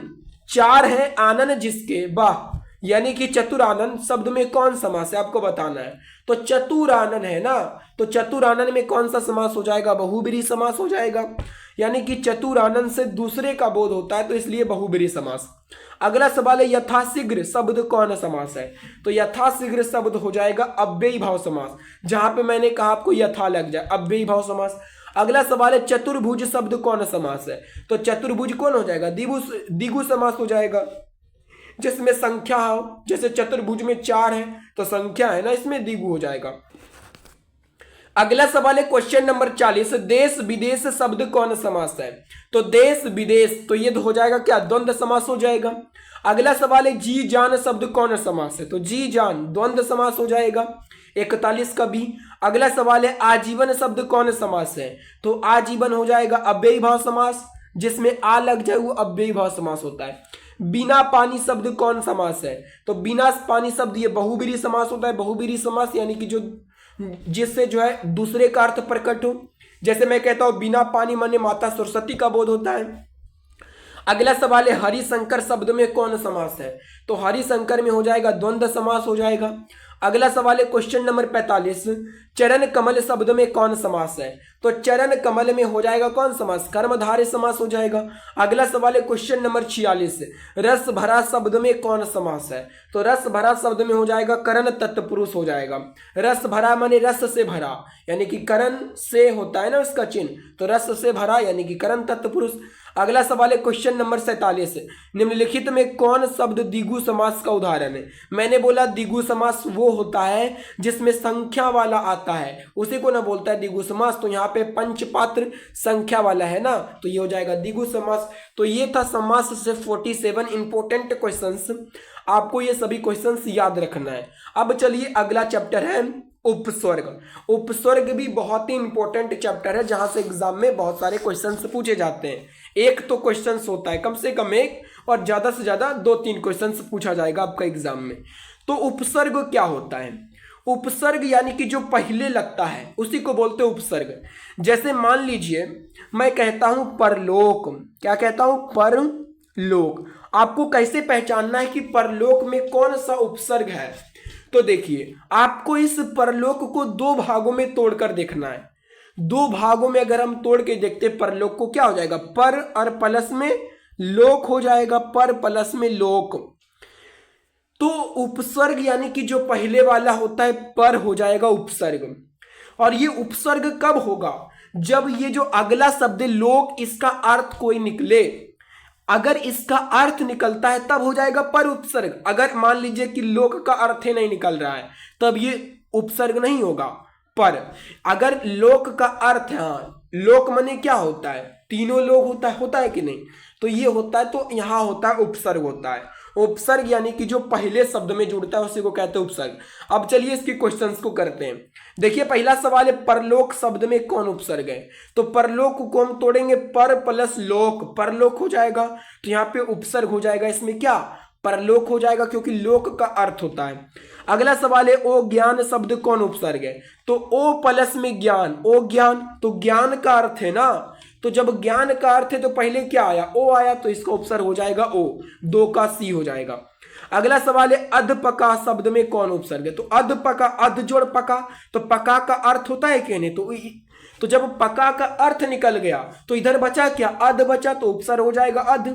अगला सवाल है स्व परिवार शब्द कौन उपसर्ग है, स्व परिवार, तो इसमें उपसर्ग हो जाएगा सो, क्योंकि स्व और उसके बाद जो परिवार बचा उसका तो अर्थ होता है ना परिवार, तो ये हो जाएगा स्व, उपसर्ग हो जाएगा 4 का ए। अगला सवाल है क्वेश्चन नंबर 5, अतिरिक्त शब्द में उपसर्ग है, अतिरिक्त माने हो जाएगा अति हो जाएगा उपसर्ग, क्योंकि जब हम अति को निकाल देंगे तो लास्ट में बचता क्या, रिक्त बचता है, और रिक्त का अर्थ तो होता है ना, रिक्त माने खाली स्थान। अगला सवाल है क्वेश्चन नंबर 6, उपवास में कौन उपसर्ग है, तो उपवास में कौन हो जाएगा, उप हो जाएगा, उप प्लस में बास, बास का तो अर्थ होता है ना। अगला सवाल है विकास, विकास में कौन सा उपसर्ग है, तो विकास में बी हो जाएगा, क्योंकि बी जोड़ कास, कास का अर्थ निकलता है ना, तो बी हो जाएगा। अगला सवाल है विनय में कौन सा उपसर्ग है, तो बी हो जाएगा, नय का तो अर्थ निकलता है ना, इसलिए बी हो जाएगा।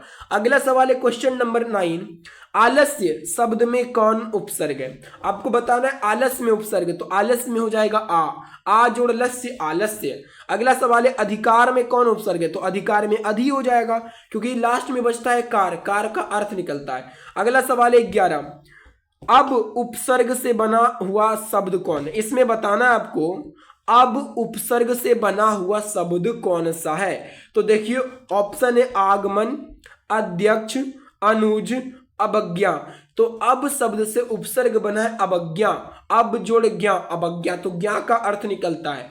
अगला सवाल है सुबास में कौन सा उपसर्ग है, तो सुबास में सु है, क्योंकि लास्ट में बचता है बा, तो बा का अर्थ निकलता, सॉरी बास बचता है, तो बास का अर्थ निकलता है, तो 12 का हो जाएगा राइट आंसर सी। तो ये थे उपसर्ग से 12 इंपॉर्टेंट क्वेश्चंस। अब चलिए अगला चैप्टर है मुहावरा। मुहावरा से भी आपके एग्जाम में 2-3 क्वेश्चंस देखने को मिलते हैं, तो आप लोग इस चैप्टर को भी बहुत ध्यान से पढ़िएगा। चलिए मैं आपको इसके सभी ऑब्जेक्टिव क्वेश्चंस को बहुत अच्छे से समझाता हुआ चलता हूं। पहला सवाल है आकाश पताल एक करना मुहावरे का अर्थ है, बताना है मुहावरे का अर्थ क्या है, आकाश पताल एक करना। तो जब देखिए, जब मैं आपको एक बताता हूं कि जब भी आपसे मुहावरा वाला शब्द पूछा जाए तो आपको ये चारों ऑप्शन पढ़ना ही पढ़ना है, बिना पढ़े आप इसका उत्तर नहीं दे सकते। जैसे आप इसके चारों क्वेश्चन जैसे आप इसके चारों ऑप्शन को पढ़ेंगे तो आपको अपने आप पता चल जाएगा कि इसका आंसर ये होगा। कैसे, देखिए क्वेश्चन नंबर 1 का आकाश पताल एक करना मुहावरे का अर्थ क्या है, ऑप्शन पढ़िए उत्पात करना, ऑप्शन बी अत्याचार करना, ऑप्शन सी निरंतरन अन्याय करना, ऑप्शन डी कठिन परिश्रम करना। तो इसका राइट आंसर क्या हो जाएगा, कठिन परिश्रम करना। जैसे नहीं देखते हैं कि गांव में कैसे बोलता है, हम जो है आकाश पताल एक कर दो, यानी कि आकाश पताल एक कर देने का मतलब है पूरा कठिन परिश्रम करता है वो। अगला सवाल है मुट्ठी में करना, मुट्ठी में करना नहीं देखते कि कोई बोलता है कि मुट्ठी में कर लो तो रहा, यानी कि ई जो है ना उसके मुट्ठी में, यानी कि बस में है उसके, यानी कि बस में करना, मुट्ठी में करना माने बस में करना। अगला सवाल है आस्तीन का साफ होना मुहावरे का अर्थ है, आस्तीन का साफ होना, आस्तीन का साफ उसको कहते हैं यानी कि जो घर में छिपा शत्रु है ना उसी को बोलते हैं आस्तीन का साफ होना, यानी कि जो होता है दोस्ती शत्रु बन जाता है दुश्मन, घर में छिपा शत्रु को बोलते हैं आस्तीन का साफ है ये। अगला सवाल है हाथ का मैल होना मुहावरे का अर्थ है, हाथ का मैल होना नहीं बोलता है, तुच्छ होना, यानी कि उसके लिए ये चीज तुच्छ है, तुच्छ चीज है, हाथ का मैलिया है ना बोलता वो, तो तुच्छ होना। अगला सवाल है माथा ठनकना मुहावरे का अर्थ है, माथा ठनकना नहीं बोलता कि माथा ठनक गलो माने आशंका होना, उसको शक हो गया है, आशंका हो गया, माथा ठनक गया उसका। अगला सवाल है तूती बोलना मुहावरे का अर्थ क्या है? तूती बोलना मुहावरे का अर्थ क्या है? तो धाक जमना, तूती बोलने लगा यानी कि धाक जमने लगा उसका। अगला सवाल है उल्टी गंगा बहाना, उल्टी गंगा बहाना यानी कि विपरीत कार्य करना। अगर कोई व्यक्ति विपरीत कार्य करने लगता है तो नहीं बोलता है कि ये तो उल्टी गंगा बहाता है, माने विपरीत काम करता है। अगला सवाल है क्वेश्चन नंबर 8 है सब धान बईस पसेरी मुहावरे का अर्थ है। सब धान बईस पसेरी मुहावरे का क्या अर्थ है? तो अच्छा बुरा सबको एक समझना, नहीं बोलता है कि सब धान बईस पसेरी, अच्छा बुरा सभी को एक समझना। राइट आंसर हो जाएगा डी। अगला सवाल है चू ना करना मुहावरे का अर्थ है। तो चू ना करना मुहावरे का अर्थ है आवाज नहीं करना, नहीं बोलता है कि एकदम कोई चू नहीं करेगा माने आवाज नहीं करेगा कोई। अगला सवाल है दांत गिनना मुहावरे का अर्थ क्या है? तो दांत गिनना माने उम्र पता लगाना, दांत गिनकर उम्र पता लगा देंगे यानी कि दांत गिनना। अगला सवाल है घुटने टेकना मुहावरे का अर्थ है। तो घुटने टेकना नहीं बोलता है कि ए तुम सब घुटने टेक दो, यानी कि जो हार मान जाता है बोलता है कि घुटने टेक दो, तो हार मानना हो जाएगा 11 का ए। अगला सवाल है क्वेश्चन नंबर 12 है खून पसीना एक करना मुहावरे का अर्थ क्या है? खून पसीना एक करके एकदम पढ़ना है, मेहनत करना यानी कि बहुत परिश्रम करना। खून पसीना एक करना माने बहुत परिश्रम करना मुहावरे का अर्थ होता है। अगला सवाल है आपे से बाहर होना मुहावरे का अर्थ क्या है? आपे से बाहर होना मुहावरे का अर्थ होता है बहुत क्रोधित होना। अगर कोई व्यक्ति बहुत क्रोधित हो जाता है बोलता है कि वो जो है अपना आपा खो दिया। आपे से बाहर होना माने बहुत क्रोधित होना। अगला सवाल है अक्ल का अंधा, अक्ल का अंधा उसको कहते हैं मूर्ख होना, एकदम मूर्ख होना उसी को कहते हैं अक्ल का अंधा है ये। अगला सवाल है अपना उल्लू सीधा करना, अपना उल्लू सीधा करना माने अपना काम निकालना। हर काम में खाली उसको मतलब है कि आप अपना काम कैसे करके निकल जाए, माने अपना उल्लू सीधा करना। जब भी मुहावरा का सवाल आए तो आपको इसी तरह पढ़ना है मजा से। अगला सवाल है क्वेश्चन नंबर 16 अपने पैरों पर खड़ा होना मुहावरे का अर्थ क्या है? तो अपने पैरों पर खड़ा होना मुहावरे का अर्थ है स्वावलंबी होना। अगला सवाल है आसमान टूटना मुहावरे का क्या अर्थ है? तो आसमान टूटना माने होता है मुहावरे का अर्थ होता है अचानक मुसीबत आना। किसी पर अगर मुसीबत आ जाता है तो क्या बोलते हैं गांव वाले कि उस पर जो है आसमान लगता है टूट गया है, माने अचानक मुसीबत आना। ऑप्शन बी हो जाएगा। अगला सवाल है घाट घाट का पानी पीना मुहावरे का अर्थ क्या है? तो घाट घाट का पानी पीना माने बहुत अनुभवी होना। नहीं बोलता है कि यानी कोई आदमी गांव में बहुत अनुभवी है तो वो कहता है कि मैं घाट घाट का पानी पिया हूं, यानी कि मैं सभी जगह को जानता हूं, बहुत अनुभवी है वो। अगला सवाल है त्राही त्राही करना मुहावरे का क्या अर्थ है? तो त्राही त्राही करना मुहावरे का अर्थ होता है बहुत दुखी। अगला सवाल है क्वेश्चन नंबर 20 शिकार होना मुहावरे का अर्थ है। तो शिकार होना मुहावरे का अर्थ होता है मारा जाना। जैसे कोई हो गया कि यानी कि उसका शिकार कर लिया माने उसको मार दिया गया। अगला सवाल है शिकार करना मुहावरे का अर्थ क्या है? शिकार करना माने मारना है, 21 का सी हो जाएगा। अगला सवाल है सिर धुनना मुहावरे का अर्थ है। तो सिर धुनना मुहावरे का अर्थ है पछताना। क्या है? पछताना है। अगला सवाल है क्वेश्चन नंबर 23 कंधा लगाना मुहावरे का अर्थ है। तो कंधा लगाना माने क्या होता है? सहारा दे देना। ऑप्शन ए हो जाएगा राइट आंसर 23 का ए।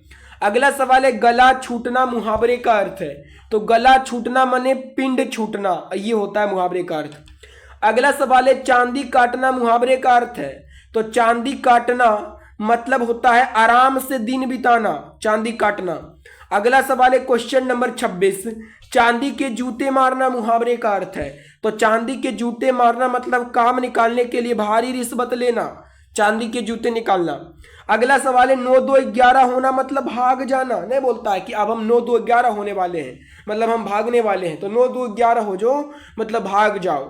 अगला सवाल है क्वेश्चन नंबर 28 मुंह काला करना मुहावरे का अर्थ है।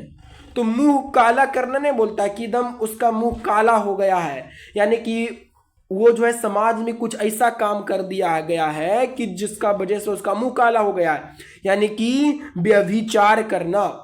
अगला सवाल है किताब का कीड़ा होना मुहावरे का अर्थ है। तो किताब का कीड़ा माने पढ़ने के अतिरिक्त तो कुछ ना करना। अगर कोई व्यक्ति पढ़ते रहता है तो नहीं बोलता कि इसको जो है किताबी कीड़ा हो गया है, माने ये जो हमेशा किताब से पढ़ते रहता है। अगला सवाल है 30, खून पसीना एक करना। तो खून पसीना एक करना माने कठिन परिश्रम करना, ज्यादा मेहनत करना, परिश्रम करना। अगला सवाल है हाथ मलना। हाथ मलता नहीं बोलता है कि हाथ, यानी कि हाथ मलने का अर्थ क्या होता है? रुपया हाथ का मैला है, या पछताना, या फिर कोयला में साबुन लगाना, या फिर हाथ साफ सुथरा करना। तो हाथ मलने का मतलब होता है पछताना। न बोलता है कि जब कोई काम कर देता है तो अब हाथ मले से की फायदा, यानी कि पछताना, पछताने से की फायदा, हाथ मलता है वो। अगला सवाल है सिर चढ़ाना मुहावरे का अर्थ है। तो सिर चढ़ाना मुहावरे का अर्थ है शोक करना। सिर चढ़ाना मतलब शोक करना। अगला सवाल है नाक कट जाना मुहावरे का अर्थ है। तो नाक कट जाना क्या हो जाएगा? प्रतिष्ठा नष्ट हो जाना। अगर कोई गांव में किसी का पुत्र पुत्री ऐसा काम कर देता है जिससे न बोलता कि उसके पिता का नाक कट गया, माने उसके पिता का जो है इज्जत गिर गया, प्रतिष्ठा नष्ट हो गई उसके पिता का, तो हो जाएगा प्रतिष्ठा नष्ट हो जाना। 33 का सी। अगला सवाल है श्री गणेश करना। जैसे कोई भी काम को जब शुरू करते हैं तो बोलते हैं श्री गणेशाय नमः। तो श्री गणेश यानी कि कोई काम को शुरू करने से पहले करते हैं ना, माने प्रारंभ करना। श्री गणेश करना मतलब प्रारंभ करना। 34 का डी हो जाएगा। अगला सवाल है अंधे की लकड़ी होना मुहावरे का अर्थ है। तो अंधे की लकड़ी होना माने अंधा आदमी का सहारा होना। 35 का ए हो जाएगा। अगला सवाल है घड़ों पानी पड़ना मुहावरे का अर्थ है। तो घड़ों पानी पड़ना मुहावरे का अर्थ है अत्यंत लज्जित होना। अगला सवाल है दाल ना गलना। नहीं बोलता है कि यहाँ पटी तोर दाल ना गले वाला हो, यानी कि बस न चले वाला हो। तो यानी कि जब आदमी का कोई बात नहीं मानता है कोई, तो उसको बोलता है कि यहाँ पे तुम्हारा दाल नहीं गलेगा, यहाँ पे तुम्हारा बस ना चलेगा। तो यहाँ पे देखिए, यहाँ पे 2 गो लिखा हुआ है, बस ना चलना, बस ना चलना। तो यहाँ पे इसका राइट आंसर होगा सी होगा। क्यों होगा?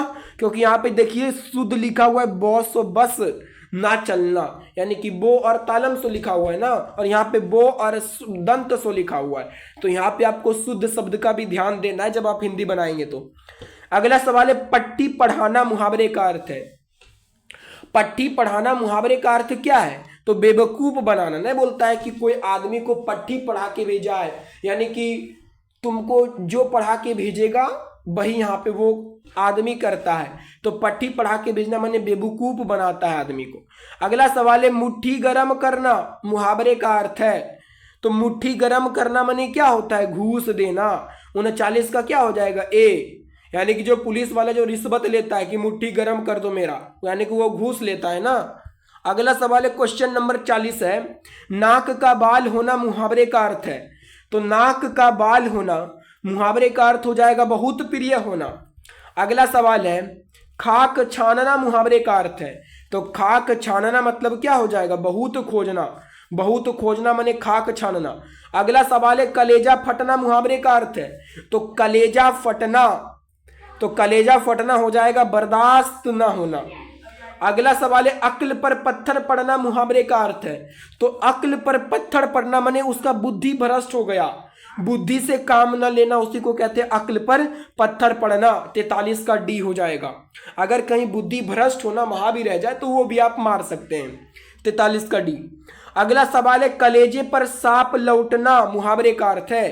तो कलेजे पर सांप लौटना मुहावरे का अर्थ होता है ईर्ष्या से जल उठना। अगला सवाल है गुदड़ी का लाल मुहावरे का अर्थ क्या है? तो गुदड़ी का लाल का मतलब होता है साधारण घर में जन्मा हुआ और साधारण गुणी वाला बच्चा, माने गुदड़ी का लाल। अगला सवाल है चिराग तले अंधेरा मुहावरा का अर्थ क्या है? चिराग तले अंधेरा मुहावरा का अर्थ क्या है? माने अपनी बुराई ना दिखाना। अपनी बुराई ना दिखाना माने चिराग तले अंधेरा। अगला सवाल है पौ बाहर होना। पौ बाहर होना मुहावरे का अर्थ बतलाना है क्या होगा? तो लाभ ही लाभ होना, ऑप्शन सी। अगला सवाल है आंख के अंधे गांठ के पूरे मुहावरे का अर्थ क्या है? तो आंख के अंधे गांठ के पूरे मुहावरे का अर्थ है धनी पर मूर्ख होना। अगला सवाल है अंगोरो सॉरी अंगारों पर लौटना मुहावरे का अर्थ क्या है? तो अंगारों पर लौटना मतलब ईर्ष्या से व्याकुल होना, अंगारों पर लौटना। अगला सवाल है क्वेश्चन नंबर 50, कोसों दूर भागना मुहावरे का अर्थ क्या है? तो कोसों दूर भागना मुहावरे का अर्थ होता है बहुत अलग रहना। कोई आदमी जब बहुत अलग रहने लगता है तो बोलता है कि वह कोसों दूर भाग रहा है। अगला सवाल है क्वेश्चन नंबर 51, आंखों का तारा होना माने प्रिय होना। नहीं बोलता कि ये जो है बच्चा मेरा आंखों का तारा है, माने वही प्रिय है। अगला सवाल है चुटकी लेना मुहावरे का अर्थ क्या है? तो चुटकी लेना माने उसका मजाक उड़ाना, हंसी उड़ाना, 52 का है। अगला सवाल है तीर मारना मुहावरे का अर्थ क्या है? तो तीर मारना मुहावरे का अर्थ हो जाएगा बड़ा कार्य करना। नहीं बोलता है कि अगर कोई आदमी बड़ा काम करता है तो बोलता है कि तो जो है बड़का तीर मार ले, यानी कि तीर मारना माने बड़ा काम करना। 43 का ये। अगला सवाल है 54, दिल छोटा करना मुहावरे का अर्थ क्या है? तो दिल छोटा करना तो मुहावरे का अर्थ क्या है? तो ये हो जाएगा अप्रसन्न होना। जब कोई व्यक्ति उदास होता है तो वो करता है कि उसका दिल छोटा हो जाता है, यानी कि वो अप्रसन्न है ना। अगला सवाल है दिन दूना रात चौगुना। दिन दूना रात चौगुना करना मुहावरे का क्या अर्थ है? माने खूब उन्नति करना। जब कोई व्यक्ति खूब उन्नति कर रहा होता है तो बोलता है कि दिन दूना रात चौगुना करके एकदम काम किया, तब इसका जो उन्नति हो रहा है। अगला सवाल है पगड़ी रखना मुहावरे का अर्थ क्या है? तो पगड़ी रखना माने इज्जत बचाना। आप देखे होंगे कि जैसे कोई फिल्म में बोलता है कि मेरा पगड़ी गिर गया, माने मतलब जो है उसका इज्जत गिर गया है, मतलब पगड़ी रखना मतलब क्या? इज्जत बचाना होगा। अगला सवाल है नाच नचाना मुहावरे का अर्थ है? तो नाच नचाना माने तंग करना मुहावरे का अर्थ हो जाएगा। तो ये था मुहावरा से बहुत ही इंपॉर्टेंट 55 क्वेश्चंस जो आपके एग्जाम के लिए बहुत ही इंपॉर्टेंट था। अगर आप इतना भी पढ़ के जाते हैं तो आपसे एग्जाम में मुहावरा में एक भी क्वेश्चंस इससे बाहर नहीं पूछा जाएगा। अब चलिए अगला चैप्टर को पढ़ते हैं।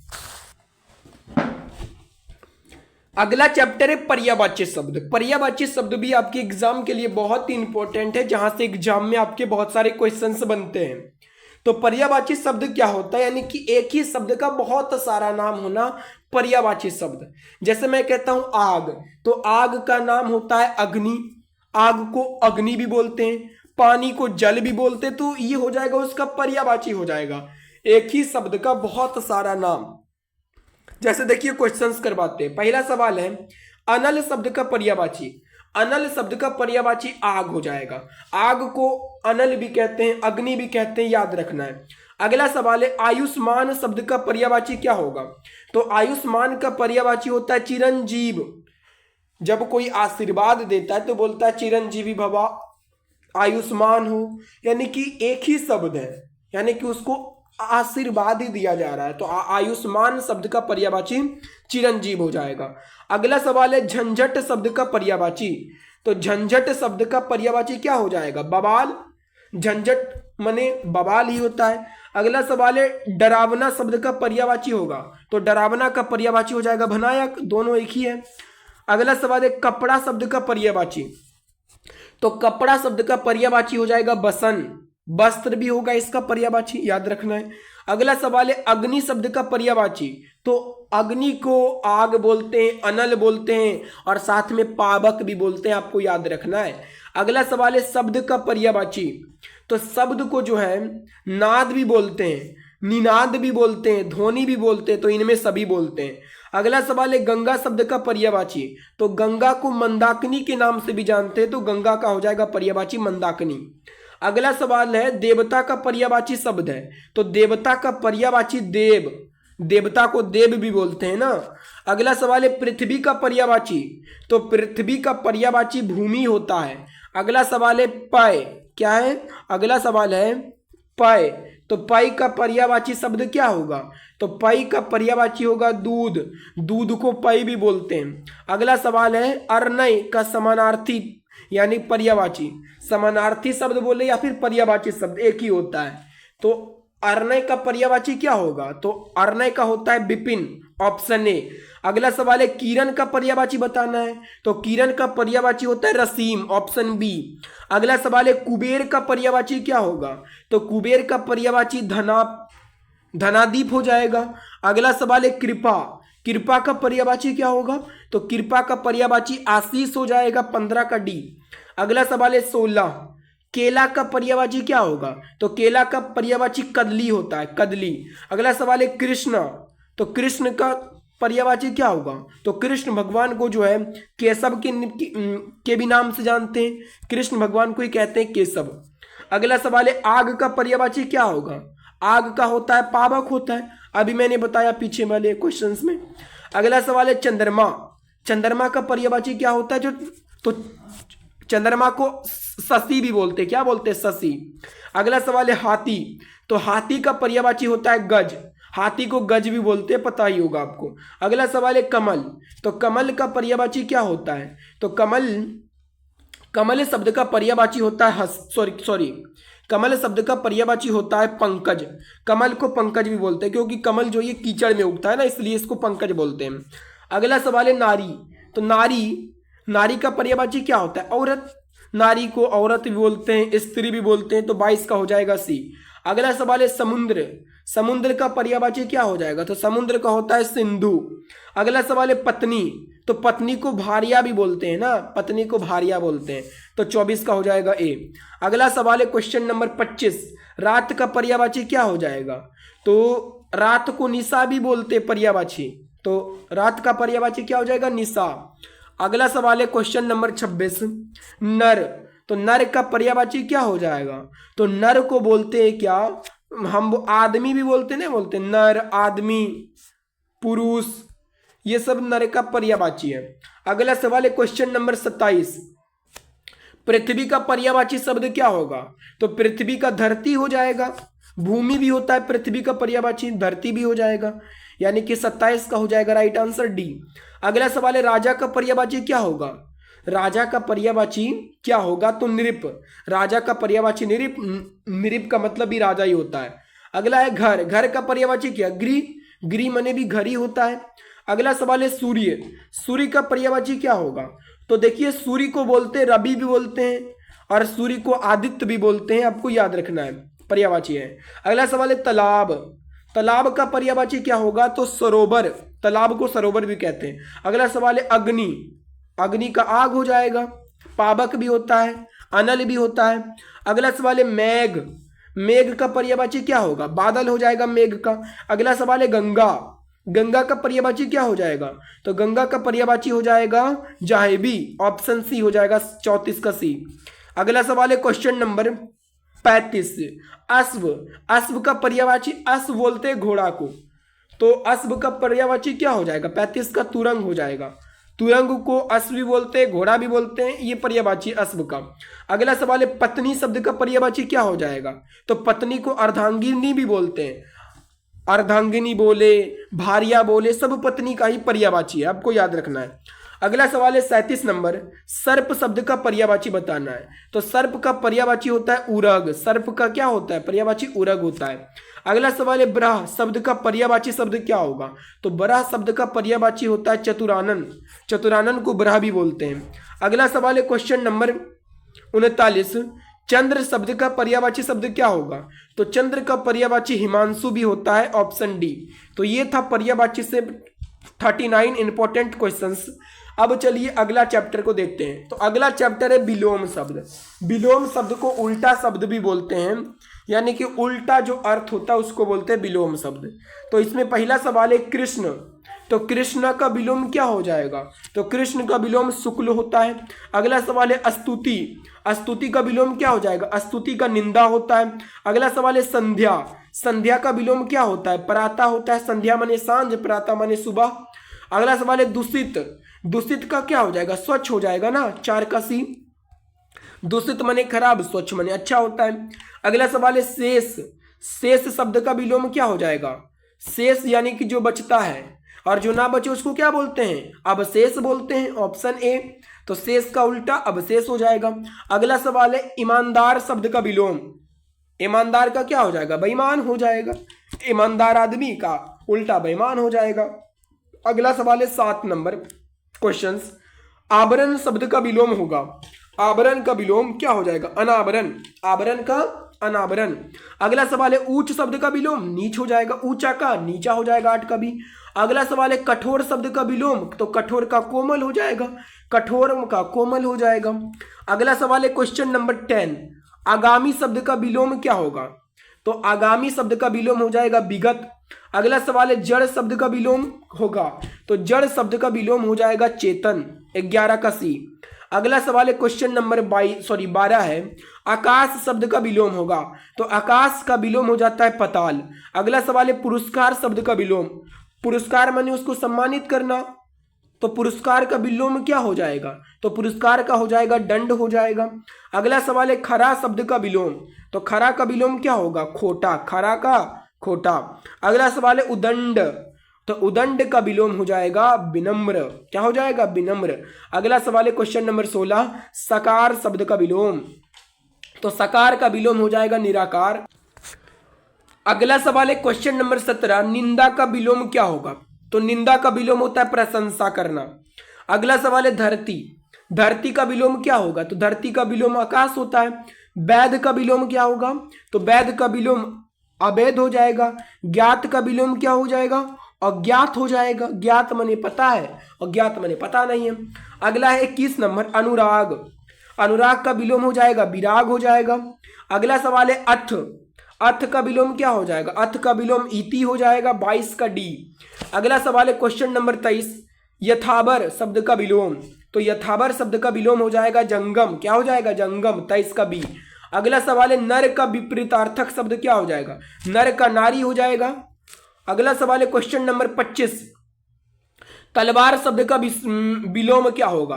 तो तलवार शब्द का विलोम क्या हो जाएगा? सायक हो जाएगा, तलवार का विलोम सायक। अगला सवाल है आदर, आदर का विलोम क्या हो जाएगा? अनादर हो जाएगा, आदर का अनादर। अगला सवाल है आर्य, आर्य का विलोम क्या हो जाएगा? अनार्य हो जाएगा। अगला सवाल है क्वेश्चन नंबर 28, आर्द्र, आर्द्र का विलोम क्या हो जाएगा? शुष्क हो जाएगा। अगला सवाल है अमृत, अमृत का विलोम विष हो जाएगा, अमृत का क्या हो जाएगा? विष हो जाएगा। अगला सवाल है आय, आय का विलोम क्या हो जाएगा? तो आय का विलोम व्यय हो जाएगा। अगला सवाल है आधार, आधार का विलोम क्या हो जाएगा? निराधार हो जाएगा। अगला सवाल है अंतरंग, अंतरंग, अंतरंग का विलोम, तो अंतरंग का विलोम बहिरंग हो जाएगा। सौभाग्य, सौभाग्य का विलोम क्या हो जाएगा? दुर्भाग्य हो जाएगा। कनिष्ठ शब्द का विलोम, तो कनिष्ठ का विलोम हो जाएगा क्या? ज्येष्ठ हो जाएगा।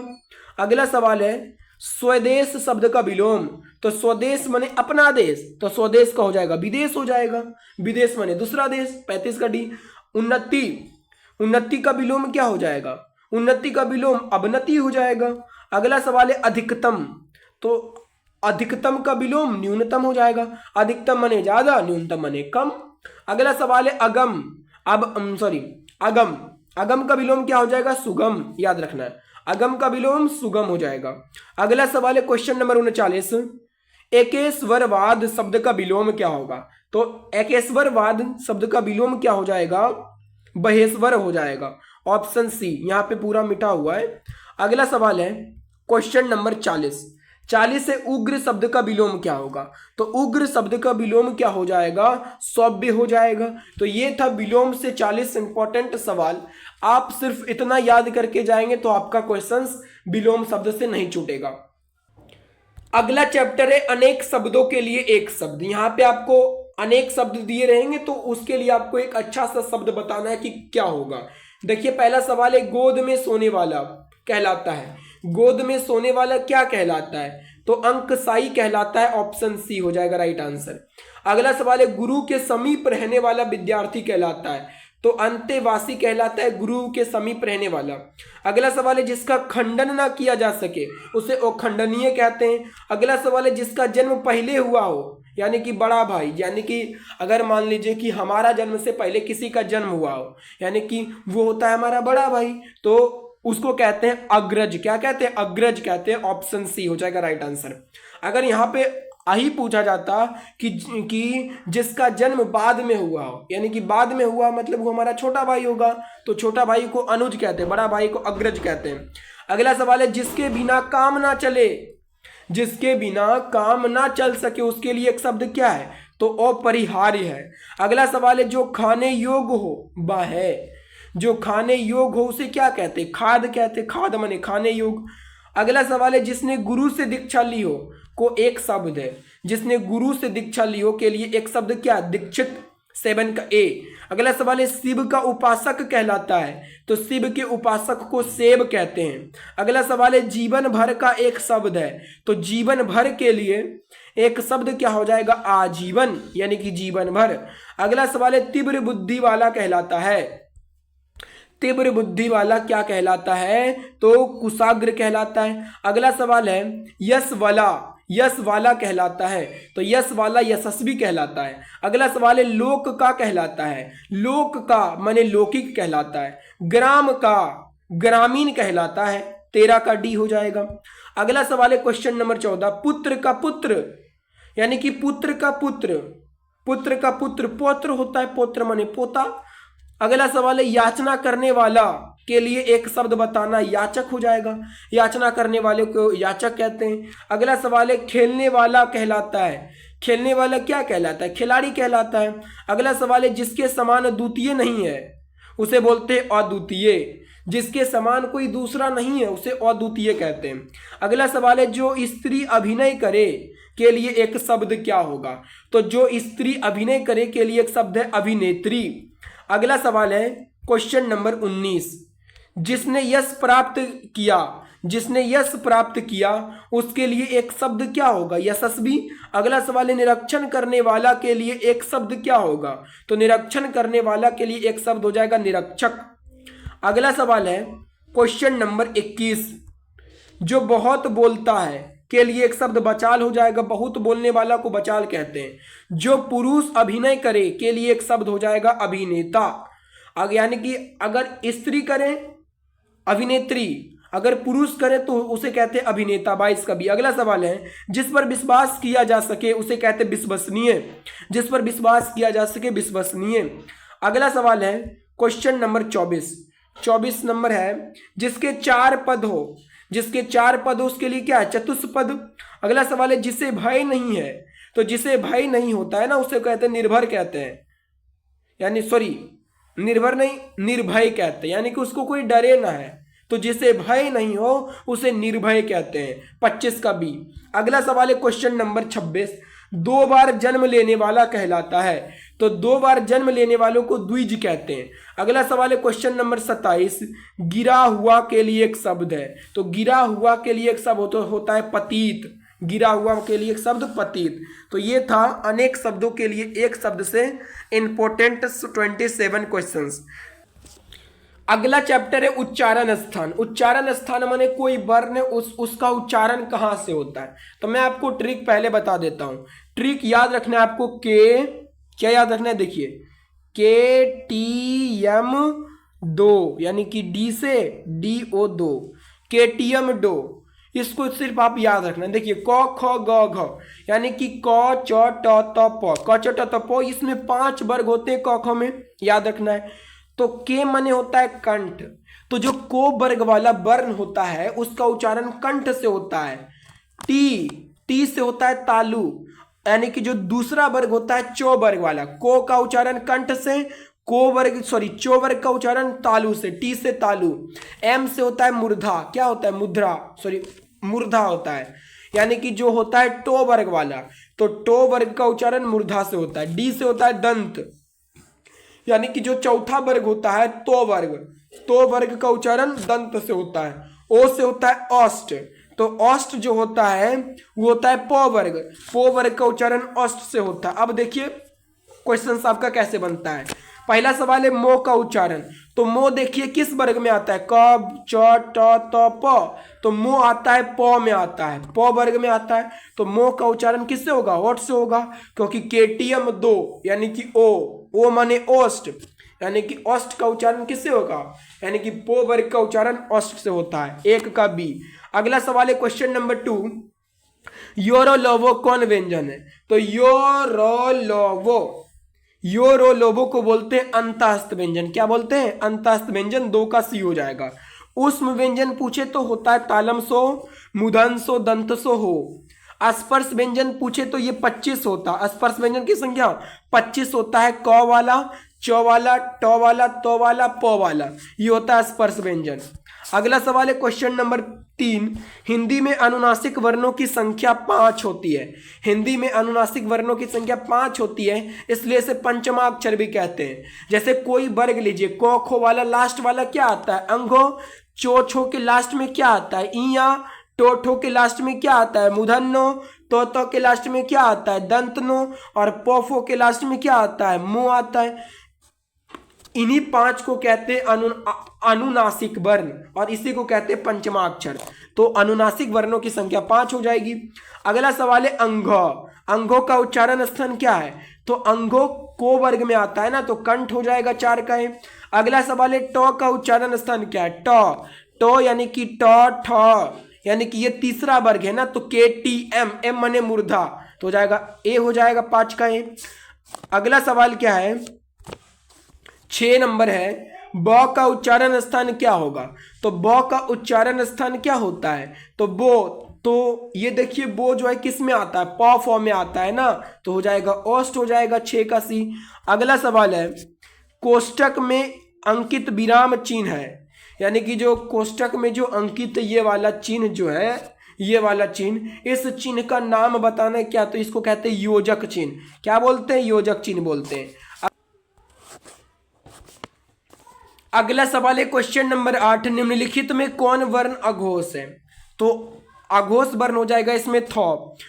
अघोष वर्ण कौन होता है, याद रखना है, प्रत्येक वर्ग का पहला और दूसरा अघोष होता है, और तीसरा, चौथा, पांचवा वो होता है घोष होता है, याद रखना है आपको। अगला सवाल है क्वेश्चन नंबर 9 है, निम्नलिखित में कौन वर्ण अंतःस्थ व्यंजन का उदाहरण है। आपको बताना है कि इनमें से अंतःस्थ व्यंजन का उदाहरण कौन है, तो मैंने अभी बताया यो, रो, लो, क्या होता है, लो और बो, इसी को तो बोलते हैं अंतःस्थ व्यंजन। क्या हो जाएगा, यो हो जाएगा, नो का है। अगला सवाल है, हिंदी में ऊष्म व्यंजनों की संख्या कितनी है, ऊष्म की 4 होती है, तालम सो, मूर्धन्यो, दंसो, हो। फो का उच्चारण स्थान होठ से होता है, फो वर्ग में आता है फो ना। अगला सवाल है, ए वर्ण किस स्वर का उदाहरण है, तो ए वर्ण, ए होता है ये दीर्घ स्वर होता है, ए क्या हो जाएगा, दीर्घ स्वर हो जाएगा। तो ये था उच्चारण स्थान से टॉप 12 इंपॉर्टेंट क्वेश्चंस। अब चलिए अगला चैप्टर को देखते हैं।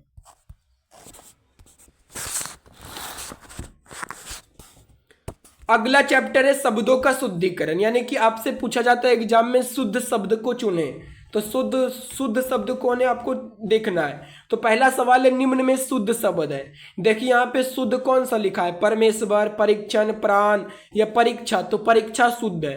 परीक्षा ऐसे लिखाता है, पर रौद्रगीकर क्षम्याकर क्षा, परीक्षा, याद रखना है आपको। अगला सवाल है, निम्न में शुद्ध शब्द कौन है, आपको यहां भी बताना है शुद्ध शब्द कौन हो जाएगा, तत्व।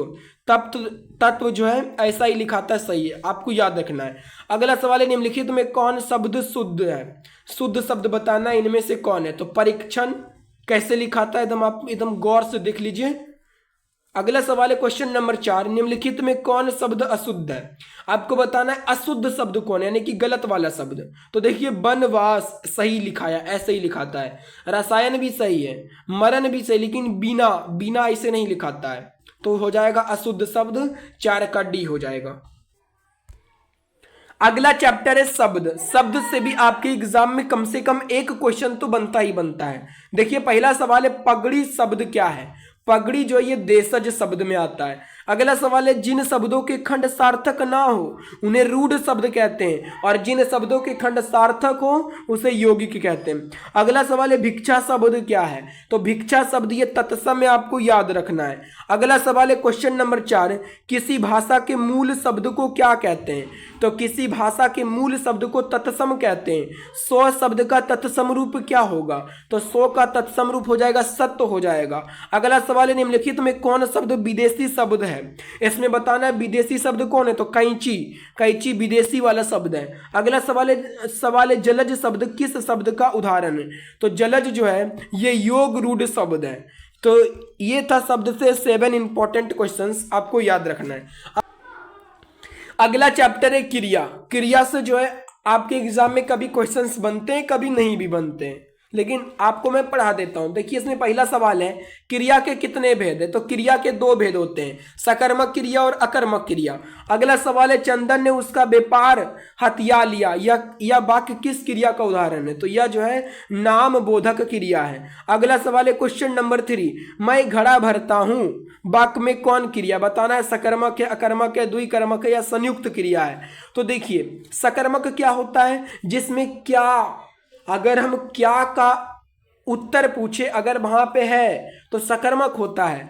अगर हम वहां पे क्या का प्रश्न पूछे अगर वहां उत्तर नहीं मिलता है, अकर्मक होता है। जैसे मैं बोलता हूं मैं घड़ा भरता हूं, तो मैं क्या भरता हूं? घड़ा भरता हूं ना, तो यहाँ पे क्या का उत्तर है, तो ये हो जाएगा सकर्मक क्रिया, ऑप्शन है। तो ये थे क्रिया से इंपॉर्टेंट क्वेश्चंस। अब चलिए अगला चैप्टर। अगला चैप्टर है काल। काल में पहला सवाल है, बच जाएगा किस काल का उदाहरण है? बच जाएगा ना, जाएगा, तो ये हो जाएगा संदिग्ध भूत काल का उदाहरण, ऑप्शन नंबर सी। अगला सवाल है क्वेश्चन नंबर 2 है, गीता गई होगी किस काल का उदाहरण है? तो गीता गई होगी ये बताना है आपको, ये किस काल का उदाहरण है? तो ये भूत काल का उदाहरण है। तो ये था काल से क्वेश्चंस। अब चलिए अगला चैप्टर है प्रत्यय। प्रत्यय से भी जो है आपके एग्जाम में क्वेश्चंस बनते हैं। तो देखिए इसमें प्रत्यय क्या होता है, मैंने अभी आपको पढ़ाया उपसर्ग। उपसर्ग यानी कि जो पहले लगता है और प्रत्यय बाद में लगता है। पहला सवाल देखिए वंदना, तो वंदना शब्द में प्रत्यय क्या होगा? वंदना शब्द में बताना है कि प्रत्यय क्या होगा। तो वंदना में प्रत्यय है आ, यानी कि वंदना में, यानी कि जो लास्ट में आपको देखना है वंदना माने आ लग रहा है ना, तो इसमें प्रत्यय आ हो जाएगा।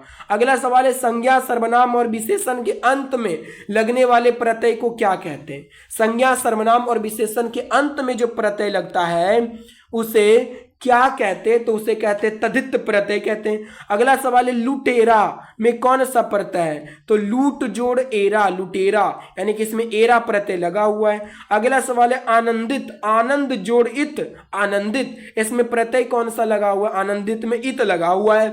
अगला सवाल है क्वेश्चन नंबर 5 है चतुराई, चतुर जोड़ आई, चतुराई, तो आई लगा हुआ है प्रत्यय। अगला सवाल है नकलची, नकल जोड़ ची, नकल जोड़ ची, नकलची, तो 6 का डी हो जाएगा ची। अगला सवाल है अंकुरित, अंकुर जोड़ इत, अंकुरित, तो 7 का हो जाएगा सी, इसमें प्रत्यय इत लगा हुआ है। अगला सवाल है क्वेश्चन नंबर 8 है महिमा शब्द में प्रत्यय है, तो महिमा शब्द में प्रत्यय लगा हुआ है इमा, महिमा जो यानी कि इमा लगा हुआ है। अगला सवाल है रक्षक, रक्षक शब्द में प्रत्यय है, तो रक्षक में प्रत्यय अक, अक, नो का सी हो जाएगा। अगला सवाल है जुर्माना शब्द में प्रत्यय क्या है? तो जुर्माना शब्द में प्रत्यय है आना, आना, जुर्माना, जुर्म जोड़ आना, जुर्माना। अगला सवाल है पंकिल शब्द में प्रत्यय क्या है? तो पंकिल में है इल, पंक जोड़ इल, पंकिल। अगला सवाल है लघुत्व शब्द में प्रत्यय है, तो लघु जोड़ उत्व, लघुत्व, तो हो जाएगा बी हो जाएगा 12 का। अगला सवाल है क्वेश्चन नंबर 13, वीरता शब्द में प्रत्यय कौन है? तो वीरता शब्द में प्रत्यय है ता, वीर जोड़ता, वीरता। अगला सवाल है रक्तिमा शब्द में प्रत्यय है, रक्तिमा शब्द में प्रत्यय क्या हो जाएगा? इमा, रक्ति जोड़ इमा, रक्तिमा, तो 14 का हो जाएगा ए। तो ये था प्रत्यय से इंपॉर्टेंट क्वेश्चंस। अब चलिए अगला चैप्टर है। अगला चैप्टर है वाक्य। वाक्य से भी आपके एग्जाम में एक क्वेश्चन से पूछे जाते हैं। तो वाक्य में आपसे क्वेश्चन से पूछा जाएगा सबसे ज्यादा कि सरल वाक्य कौन है, मिश्र वाक्य कौन है, संयुक्त वाक्य कौन है, यहीं से क्वेश्चन से पूछा जाता है।